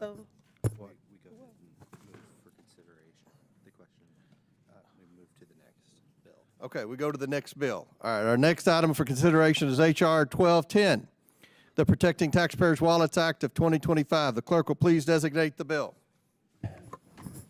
H.R. 1210, the Protecting Taxpayers' Wallets Act of 2025, a bill to amend Chapter 71 of Title V, United States Code, to charge labor organizations for the agency resources and employee time used by such labor organizations and for other purposes. Without objection, the bill shall be considered as read and open for amendment at any point. Without objection, so ordered.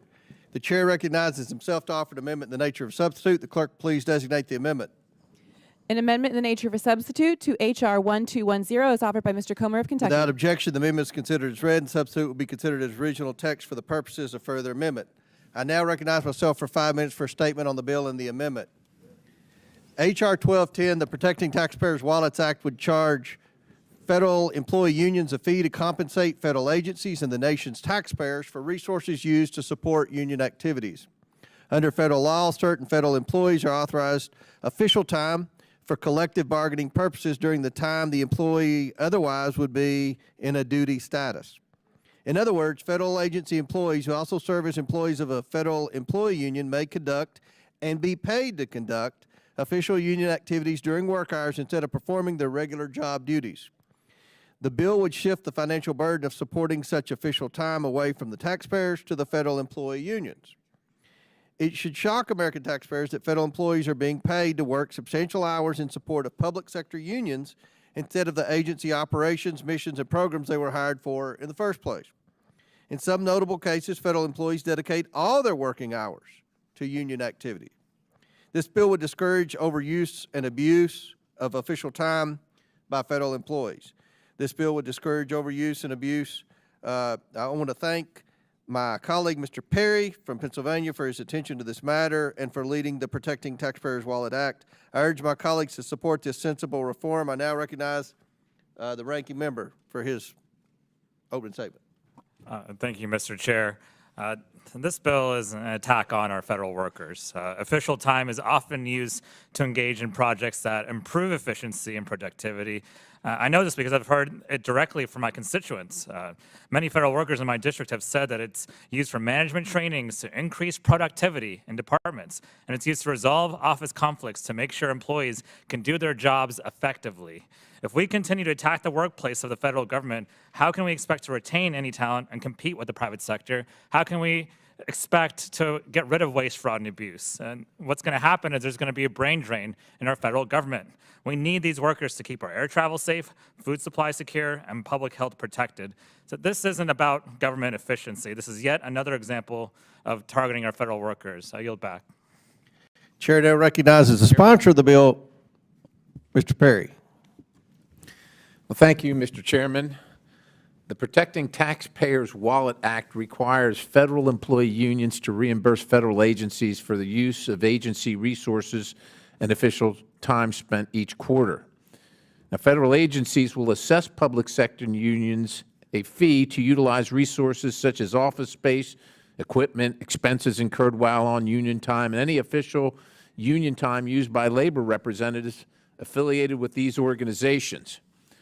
American taxpayers would be shocked to learn that federal employees are paid for work hours while supporting public sector unions rather than the agency operations, missions, and programs they were hired to support in the first place. So let me make it plain. If you go to the VA, and we've hired somebody there to be a nurse, maybe a physician, any position really, well, they might be doing that work, but they just might as well be doing work for the union, making the same pay, but not doing the work that we're paying them to do. And so you might be being held up at the VA because the person that your practitioner, instead of dealing with you, is dealing with these other programs instead. Now, according to OPM, official time logged by federal employees can be used for lobbying Congress alongside allowing employees to spend 100% of their time handling union representation functions while still being paid by federal agencies. So most people in the private sector I know don't get paid to lobby Congress. They go vote. In 2019, before President Biden halted the OPM tracking reporting of official time, it was reported that employees across the federal government were paid $135 million to do 2.6 million hours of union work while on the clock at their government jobs, which they weren't doing. Additionally, federal government unions are heavily involved in party politics, staging massive political protests and contributing lump sums of money and manpower into influencing key elections, which, look, that's fine if you want to do that on your own time with your own money, but it's not fine with taxpayer money and time. Forcing the American taxpayer to foot the bill for federal union organization is outrageous and absurd.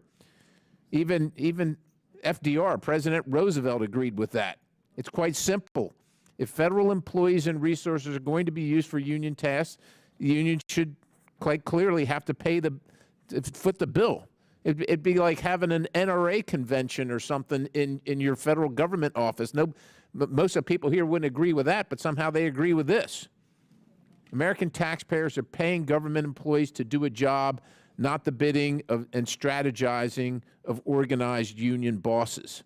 The Protecting Taxpayer Wallet Act addresses these priorities by implementing robust oversight mechanisms and enhancing the transparency of expenditures on the federal workforce. We want to know what this is costing. These measures are essential for preventing waste, fraud, and abuse, and for restoring public trust in the government's management and that people are actually doing the job they were hired to do. Additionally, this legislation will benefit all Americans by ensuring that taxpayer money is spent wisely and that any misuse is swiftly identified and rectified and be identified because it was reported and we could see it, which didn't happen under the Biden administration at all. Now, this should be a reminder that hard-earned taxpayer dollars are not to be taken advantage of. They're meant for a purpose, and they are scarce, and they are precious. This legislation has been endorsed by both the National Right to Work Committee and Americans for Tax Reform. At this time, I'd like to enter into the record the Americans for Tax Reform endorsement letter, Mr. Chairman, and with that, I yield the balance of. Without objection, so ordered. Mr. Chairman. Gentleman yields back. Chair recognizes Mr. Garcia. Thank you very much, Mr. Chairman.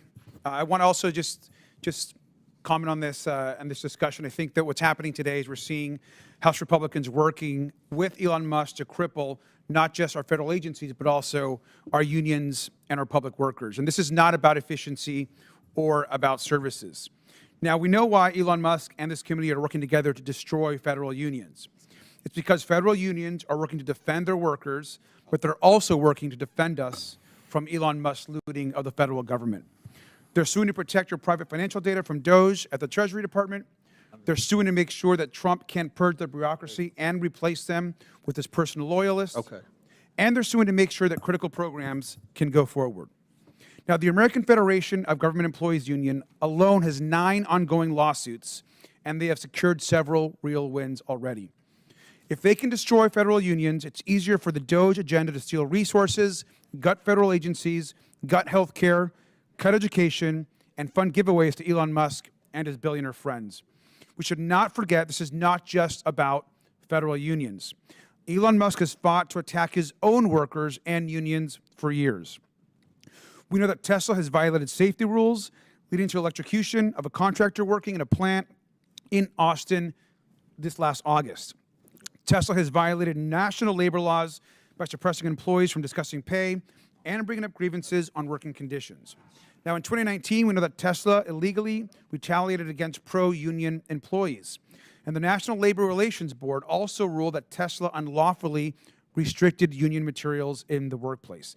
Now, Tesla is currently under investigation for firing workers for discussing working conditions. And they're also accused of union busting when they fired employees who are attempting to unionize while hiding behind other layoffs. Now, in the past, we know that Mr. Musk has tweeted that if employees joined a union, they would lose their stock options. This, of course, is anti-worker and the absolute wrong approach to supporting good working conditions. We also know, of course, that it gets worse. Now that he's in the White House, Trump and Elon are working to destroy federal regulations who we know protect workers and hold abusive billionaires like them accountable. We should be very clear. Unions protect working people, not just their own members. They make sure that businesses and agencies do their work safely and responsibly. And that's why Trump, Elon Musk, and congressional Republicans are trying to cripple unions at every turn. We, of course, oppose and say no to this. We should absolutely vote against all union legislation and amendments that are being filed today. I yield back. Any other members seek recognition? Yes, Mr. Chairman. Sorry. Thank you. This is yet another attack on workers and labor from this administration. Okay. Union representatives are invaluable in making sure that employees are treated fairly and protected from unlawful discrimination from other practices. I'm very curious whether my colleagues on the other side of the room know what union representatives actually do when they use official time. They protect workers from discrimination, harassment, and retaliation. They find ways to improve working conditions and keep workers safe. They develop new employee trainings to make the workplace more efficient. They represent employees in grievance and disciplinary proceedings, leading to faster resolutions and saving the federal government money by preventing costly litigations. And they do all of that while only being able to use a few hours per year representing each employee. At the VA, it is only 4 hours per year. Voting for this bill means voting for worse working conditions, higher employee turnover, less efficiency, and costly legal battles. I urge my colleagues to vote against this bill. Yield back. Any other members seek recognition on the Perry bill? Mr. Chair, recognize Mr. Mfume.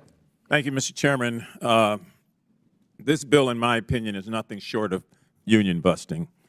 This bill would count what is known as official time, or time spent representing employees with grievances before an agency, as personal time, which is kind of way out of bounds considering this has been discussed in both the House and Senate going back to 1978, and we had a clear bipartisan, bicameral agreement that pretty much established what union time was and what it was not.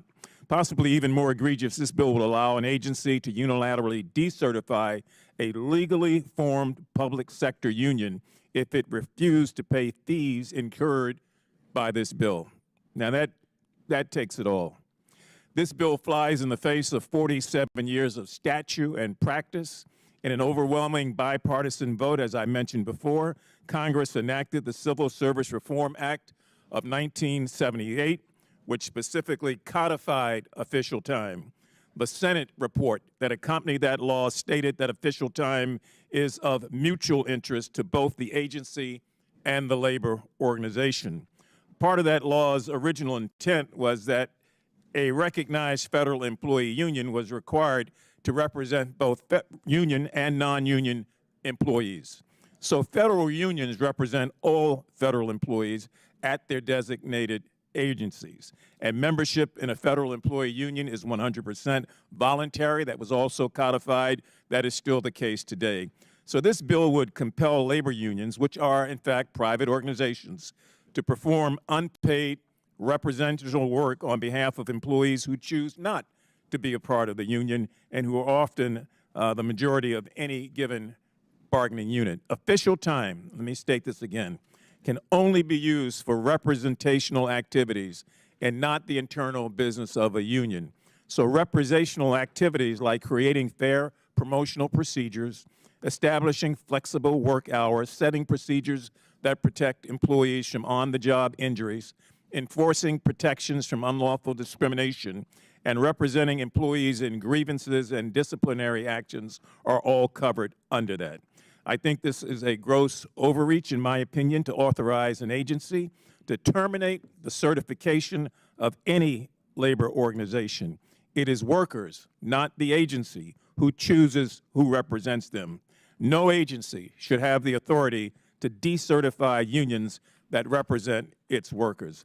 I would urge members to vote against this. I yield back any time, Mr. Chair, I have remaining. Gentleman yields back. Any other members seek recognition on the Perry bill? I have an amendment, Mr. Chair. Yes, okay. Will the clerk report the amendment to the amendment? Amendment to the amendment in the nature of a substitute to H.R. 1210 as offered by Mr. Subramanian of Virginia on behalf of Ms. Stansbury of New Mexico. The amendment to the amendment is considered as read.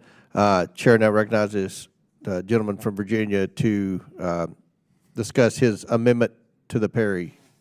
Thank you, Mr. Chair. I'm introducing this amendment today to include our TSA employees and to protect our TSA employees from further attacks by this administration. TSA employees who keep our communities safe, including at Dulles Airport in my district. And just this month, the Trump administration revoked collective bargaining rights for transportation security officers. And let me be clear, the administration's decision to rescind the CBA for 47,000 TSA workers is one of the most anti-worker and anti-union presidential actions since Ronald Reagan fired striking air traffic controllers in 1981, which is not only dangerous, a dangerous betrayal of our frontline workers, but it's also hurts our national security priorities. And this amendment would bring permanent protections for TSA workers and prevent changing presidential administrations from undercutting our national security. TSA workers not only ensure that we get to our destinations, but also keep an eye out for dangerous substances like fentanyl entering our country. They are also on the front lines of watching for and often intervening in cases of human trafficking, and attacks on TSA workers make us all less safe in the process. To all the TSA workers in my district and across the country, thank you for your service, thank you for keeping us safe, and I urge my colleagues to support this amendment, and I yield back. Any other member seek recognition? Mr. Chairman. Chair recognizes. Yes, sir. Thank you, Mr. Chairman. Mr. Lynch. I rise in support of the amendment to the amendment. This bill is just another attempt to undermine a statutory right to official time that is afforded to federal employees under the Civil Service Reform Act of 1978. That act is reflective of labor relations framework that was collectively established by some preeminent American labor laws that preceded it. The Norris-LaGuardia Act of 1932, the National Labor Relations Act of 1935, and Taft-Hartley of 47. Developed against the background of labor strife that occurred across industries nationwide, these statutes codified the enduring principle that union representation promotes workplace efficiency. Those laws also evidence the intention of Congress to balance the need, that's the key word here, to balance the need for economic productivity with the importance of preserving and protecting the rights of employees to fair terms and conditions of employment.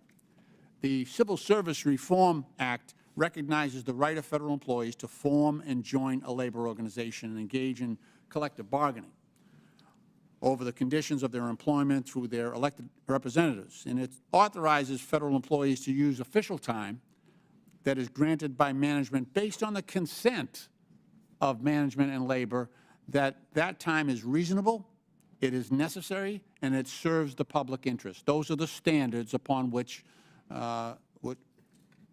the agency time is measured. And those activities must be in the joint interest of labor and management.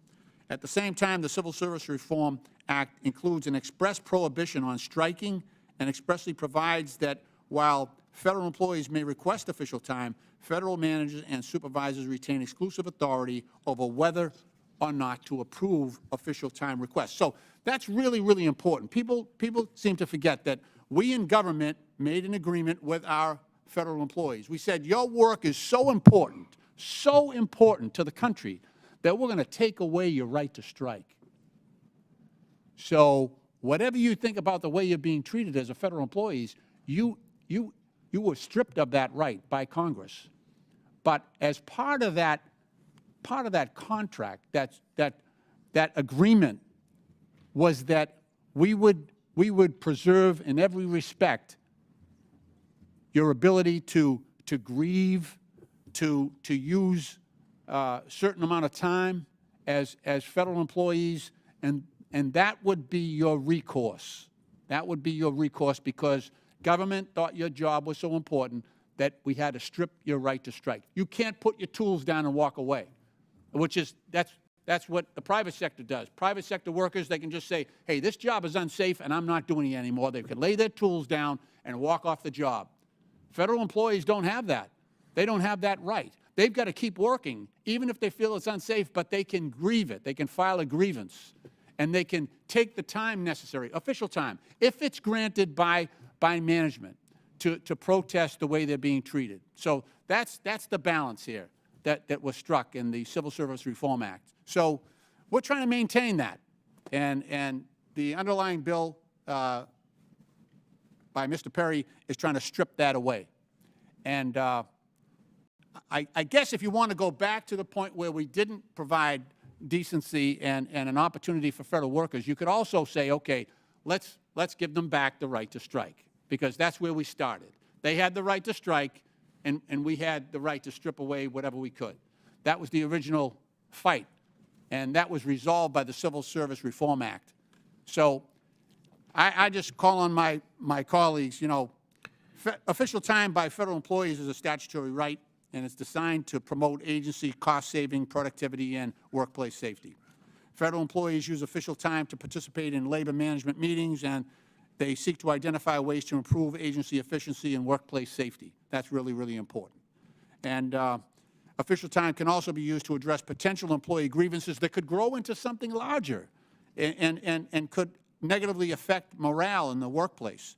Official time can be used to participate in health and safety programs led by OSHA, which is really important to keep workplaces safe.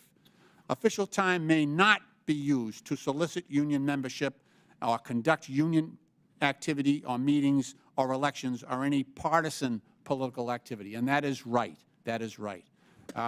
So I just think that this is a wrong-headed bill, and I support the further amendment. I yield back. Thank you, Mr. Chairman. Any other members seek recognition on the Superman amendment?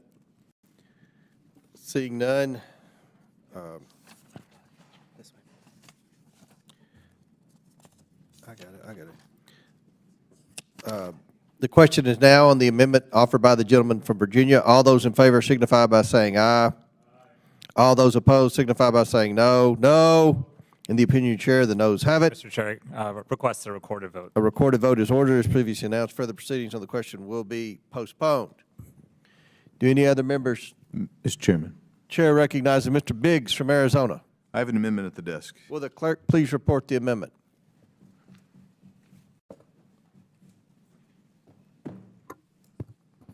Amendment to the amendment in the nature of a substitute to H.R. 1210 as offered by Mr. Biggs of Arizona. The amendment has been considered as read. Chair now recognizes Mr. Biggs from Arizona. Thank you, Mr. Chairman. I thank the sponsor of this bill, Mr. Perry, for his leadership on this issue. My amendment is simple. It would exempt the Border Patrol Association from the requirements under this legislation. And here's why. While the Biden administration and DHS Secretary Alejandro Mayorkas took action to undermine border security and facilitate an invasion of at least 10 million illegal aliens into the country over the past 4 years, this committee had no better friend than the National Border Patrol Council. When political appointees in the Biden-Mayorkas Department of Homeland Security stonewalled oversight requests from this committee and from members like me, the National Border Patrol Council provided us with an unfiltered look into the chaos. The National Border Patrol Council took principled public stances in opposition to Joe Biden's reckless policies from the very first week of his administration, where they outlined concerns with the administration's removal of the successful migrant protection protocols. When members of Congress, including members of this committee, traveled to the southwest border to conduct oversight, and DHS slow-walked requests for briefings or facilities tours, it was the National Border Patrol Council who met with us and provided us an unvarnished look into the Biden border crisis. If you've traveled to the border with me over the past 4 years, and there's been more than 6 members of Congress who have, you have met past and present leaders of the National Border Patrol Council who were instrumental in ensuring that we could see the impact of the Biden border crisis, and they could hear how the decisions of President Biden and Secretary Mayorkas created that crisis. When the President of the United States, his White House staff, and Secretary Mayorkas lied to the American people about the border crisis, for instance, about the so-called whipping incident, about the Biden administration's pursuit of policies that rewarded illegal immigration, about their culpability for eliminating the secure border that President Biden inherited, and more, the National Border Patrol Council issued public statements calling out those lies. The National Border Patrol Council published data and provided data to members of this committee showing how the Biden administration broke the border and made our country less safe. They highlighted specific policies that put Border Patrol agents and the communities they serve in greater danger. And when President Biden began to cave to public pressure in the summer of an election year, the National Border Patrol Council highlighted publicly how his so-called solution was nothing more than a shell game that pushed the masses of illegal immigrants to enter the country through flights and CBP-1 app appointments at ports of entry rather than by crossing the border illegally and encountering Border Patrol. They had one hiccup in that 4 years. They supported the massive stinker of the Senate bill, the Lankford bill. But the rest of the time, they gave us information, went out on the line, and provided us with opportunities to come see the border and see what was really going on. I support the underlying bill sponsored by my friend, and I intend to vote for its passage. But I also ask that you support my amendment.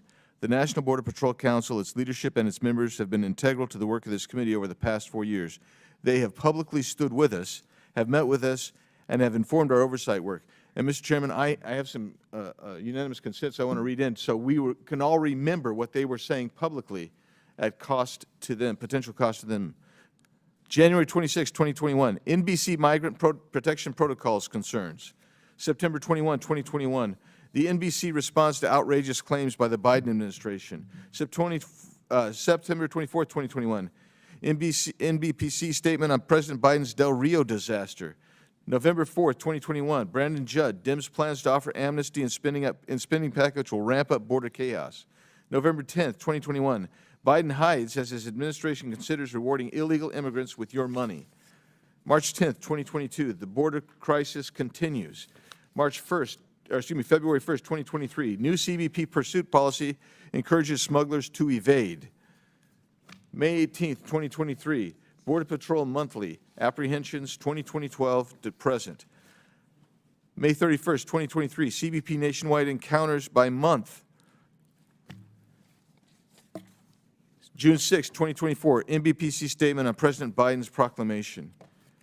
Mr. Chairman, I ask that those be, thank you, and I encourage my colleagues, as you consider this amendment, to remember where this particular association has been. They've been our friend, and they have fought the unjust border policies, the national security risk of this administration.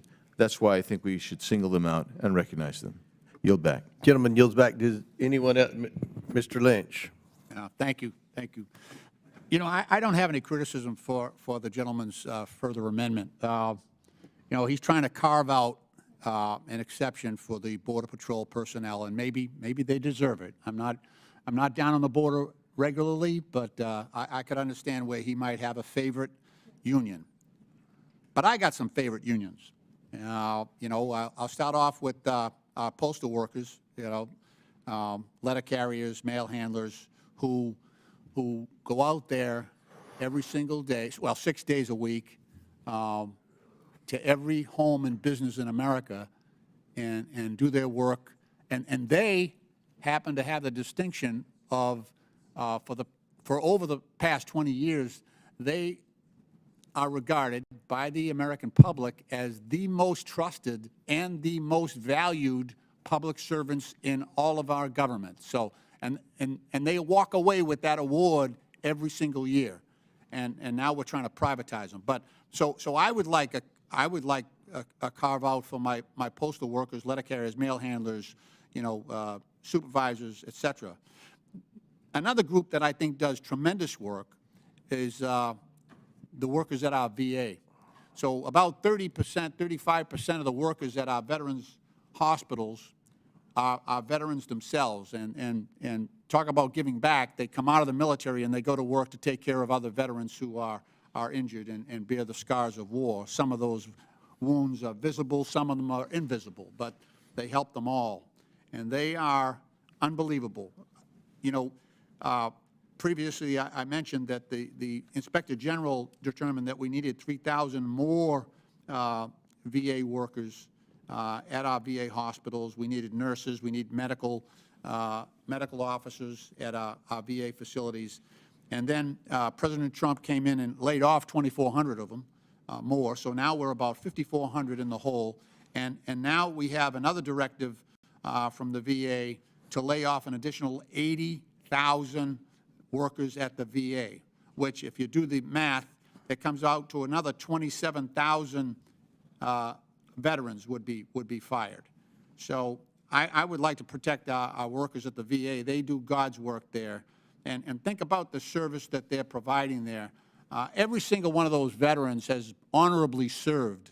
And now it's our responsibility to step up and provide for them, provide for those veterans. And what are we doing? We're cutting the number of people at the VA. That just means it'll be a longer and longer wait for veterans to receive care or an appointment or benefits. That's what that amounts to. Another group I'd like to protect as well, carve out, that I'd like to see is for our nurses. The nurses are the backbone of our healthcare system. They are sort of the Marines of the healthcare system. They do yeoman's work. They're working way too many hours. You could talk to your local nurses or whatever hospital they're at. They're all working way too many hours right now. It's to the point where, you know, I worry about their health and their ability to do their jobs. We need them tremendously. So I'd like a carve-out for the nurses. And then also, and this is not an exhaustive list, but how about teachers? I mean, dear God, is there anybody who has more of a responsibility in protecting the future of this country than the teachers who, you know, spend a whole lot of time with our kids and try to provide the guidance and education that they need so that they can be productive and productive adults and good citizens.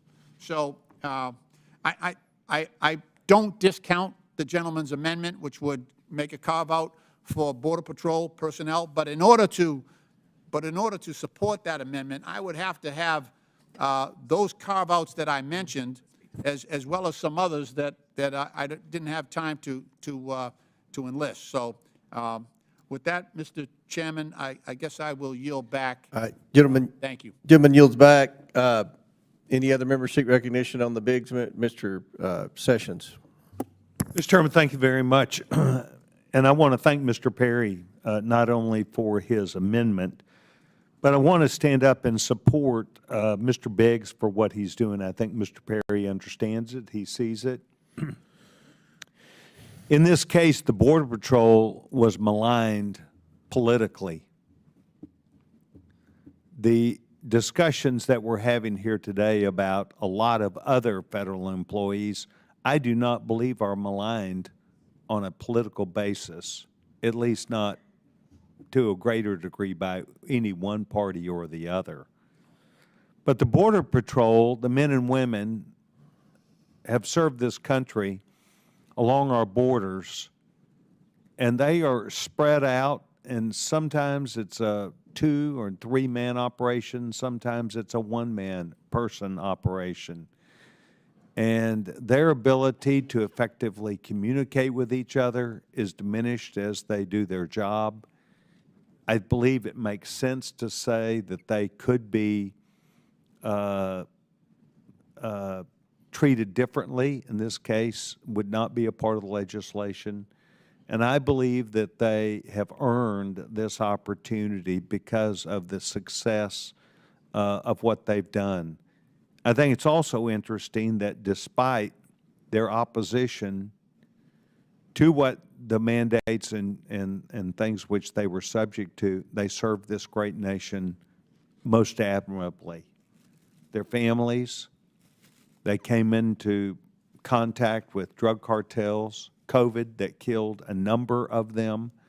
I think that the opportunity for them to talk as a union, as a group, is important, to spread information about what happens from one end of the border to the other borders. I think that it serves a purpose. I think that union serves a purpose that should be carved out. And notwithstanding Mr. Lynch's arguments about a lot of other people, I think this is different. I think that they need each other. They need the ability to communicate through channels that are open and honest with each other and to express their opinions. And thus, with great respect to Mr. Perry and Mr. Biggs, I will be voting with Mr. Biggs on this amendment. I yield back my time. Gentleman yields back. Chair recognizes Mr. Subramanian. Thank you, Mr. Chair. I think the reason why this is different and this union is different is because it's the only one that supported the president in his election. I'm not aware of any other union that endorsed the president. And so what makes this different is their willingness to support the president and endorse him. And so that's why this amendment is actually happening, in my opinion. If all the things you said should be applied to TSA, should be applied to other unions as well that keep us safe and make us safer country. And so I just really don't think that, I mean, I have nothing against that. I think the Border Patrol is, you know, we want to support all federal workers and CBPs included.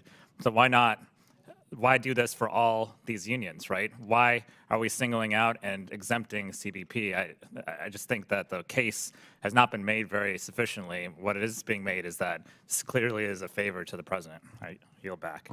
Gentleman yields back. Any other members Chairman. wish to speak on the Biggs amendment? Mr. Chairman. Yes, sir. Mr. Higgins. Mr. Chairman, the ranking member inquired, like, what is a notable difference between Border Patrol and we discussed this at length because of my background, and I considered Mr. Biggs' amendment. I'm going to support it, but my point is we put a great deal of thought into it and discussion, and not one time did any of us discuss the politics of the last election cycle and the Customs the Border Patrol's union support of the president. It wasn't even in our mind, man. But this is what's real. The Border Patrol guys are in their units, like that's their office. That's a difference from TSA and other agencies. They're in their units in the middle of nowhere. Like, that's your office. As a cop for a long time, patrol officer on night shift, when I would lean back in my seat and look at my ceiling light, it was a dome light of a Crown Victoria or a Tahoe or a Charger. Like, that's your office. So when you're spread out across 1,954 miles of southern border, and one of your roles for Border Patrol is that you're communicating and working on union stuff appropriately according to the law, but in your unit, this is a notable difference and variance from other federal agencies, including other federal law enforcement agencies. This is the exception, but not one time.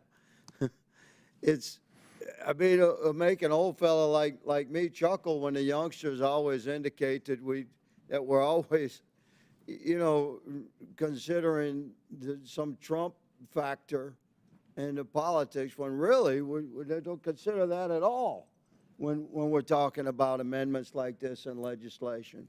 So I yield the balance of my time Can I have to the bill's author, Mr. Perry.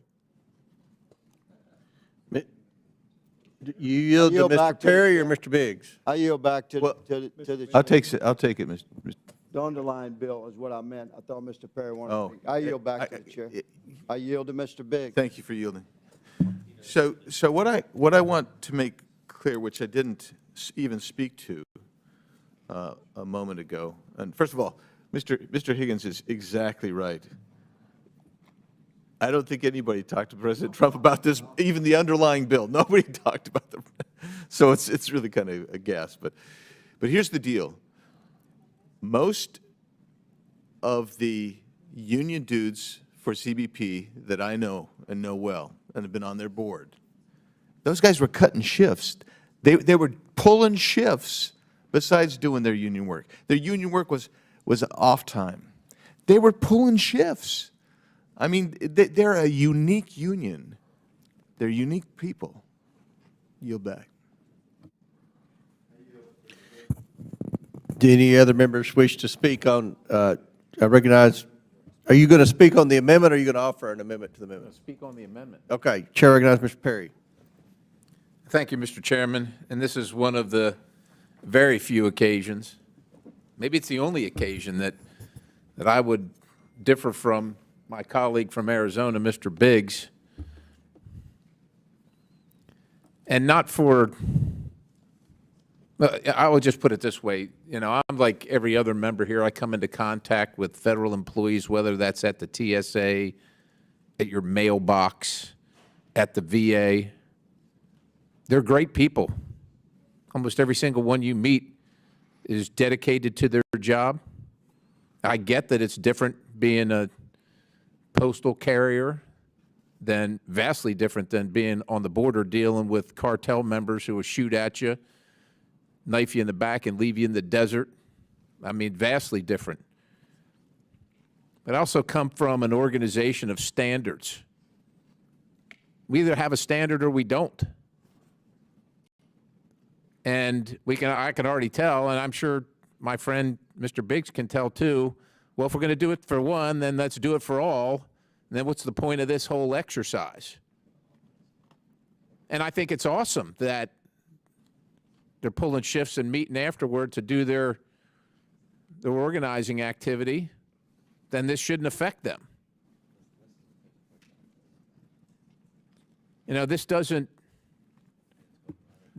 diminish anyone's care, Democrat, Republican, Independent, on this committee or any other one's affinity for the people that work in the federal workforce that are dedicated to their job. But we also know, and I must disagree with the gentlelady from the other side of the aisle regarding the Department of Veterans Affairs. I think she said there were 4 hours used in 1 year. Well, according to OPM, on the last year that we took records or kept records, bargaining unit employees was 324,105. 324,000 bargaining unit employees. So you're working at the VA. Who knows what your job is? But 324,000 of them are doing bargaining unit work. It's just the reality of the circumstance. Now, I appreciate my very good friend Andy Biggs. He says, you know, if the amendment doesn't pass, he's going to vote for the bill. And I would say if the amendment's going to pass, I'm going to vote for the bill too. I appreciate his probably more in-depth knowledge of this circumstance than most of us here. But I do think that we ought to have a standard for federal employees so that the taxpayer money is not abused. And it has been a recipe for abuse. Like I said, I'm an individual who has visited the VA. By the way, the most successful, the least scandal-ridden, the most productive VA in the country, which is located in Lebanon, Pennsylvania. But I'll remind everybody here that the Department of Veterans Affairs, and this is just one, I've got the whole list here, has 324,000 people working for the union. They're not delivering care. They're not there waiting for you to walk in to say, sir, ma'am, how can I help direct you to get the care that you need because the VA's big and confusing? They're working on this other stuff, and there's a whole lot of that going on across the federal government. And the taxpayers are paying for that. And that not only doesn't seem right to me, I know it's not right. And so I got to continue on my mission here and very respectfully disagree with my friend from Arizona, try and maintain a standard here by which everybody can follow. And that doesn't carve out special exceptions. Everybody believes that they're doing the right thing when they're working at the federal government or wherever they're working. That's why they're there. And their job's important to them. And the job that they do is important to us, whether it's on the border, whether it's at TSA, the VA, or the Postal Service. And with that, Mr. Chairman, I yield. Gentleman yields. Any other members seek recognition on the Biggs amendment? Seeing none. No. Mr. Perry, do you seek recognition on amendment to amendment or not?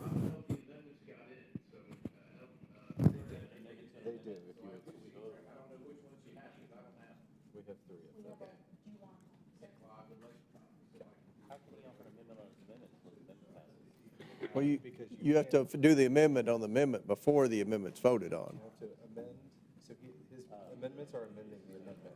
We can't vote on the amendment until.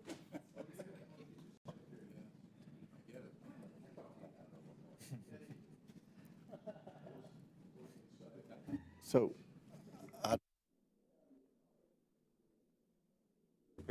Mr. Perry, do you seek to call your amendment to the Biggs amendment? Mr. Chairman. Wait a minute. If you do, we'll ask her to Record it. I have an amendment at the desk, a secondary amendment. Will the clerk please report?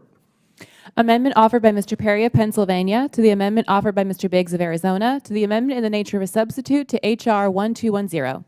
Without objection, so ordered. Now, Chair recognizes Mr. Perry to discuss his amendment to the amendment. Mr. Chairman, thank you very much. This is a pretty simple amendment. This amendment would codify the Biggs Amendment at such time where the Secretary of Homeland Security certified that the department had completed 100% of the construction of the wall on the southern border. So the Biggs Amendment would be in place, and there would be a special exception for the Border Patrol once the Secretary of Homeland Security certified that the department had completed 100% of the construction of the wall at the southern border. And with that, I yield the balance. Gentleman yields back. Any? Mr. Chairman, I don't believe that members on this side of the aisle have a copy of the amendment. Okay. Sir. We'll make sure they, you have electronic copies, but we'll also make sure you have this here. They're similar but different on the last line. And Mr. Chairman, when I'll give you all a minute to read it. It's pretty, it's a brief one. All right. It's not like the 1,000-page CR. Yeah, that's right. Yeah, Mr. Chairman. Chair recognizes Mr. Biggs to speak on Mr. Perry's amendment to the amendment. Yes, thank you. So may I inquire of the amendment to the amendments to another amendment sponsor a question? May I have? Would Mr. Perry yield to a question? I certainly will. Thank you. I respect what you're trying to do here. In your opinion, what is 100% of the construction of the wall on the southern border? It's what had been outlined in the original plan for the complete construction of the border wall in the last, not the last administration, but the administration previous to that.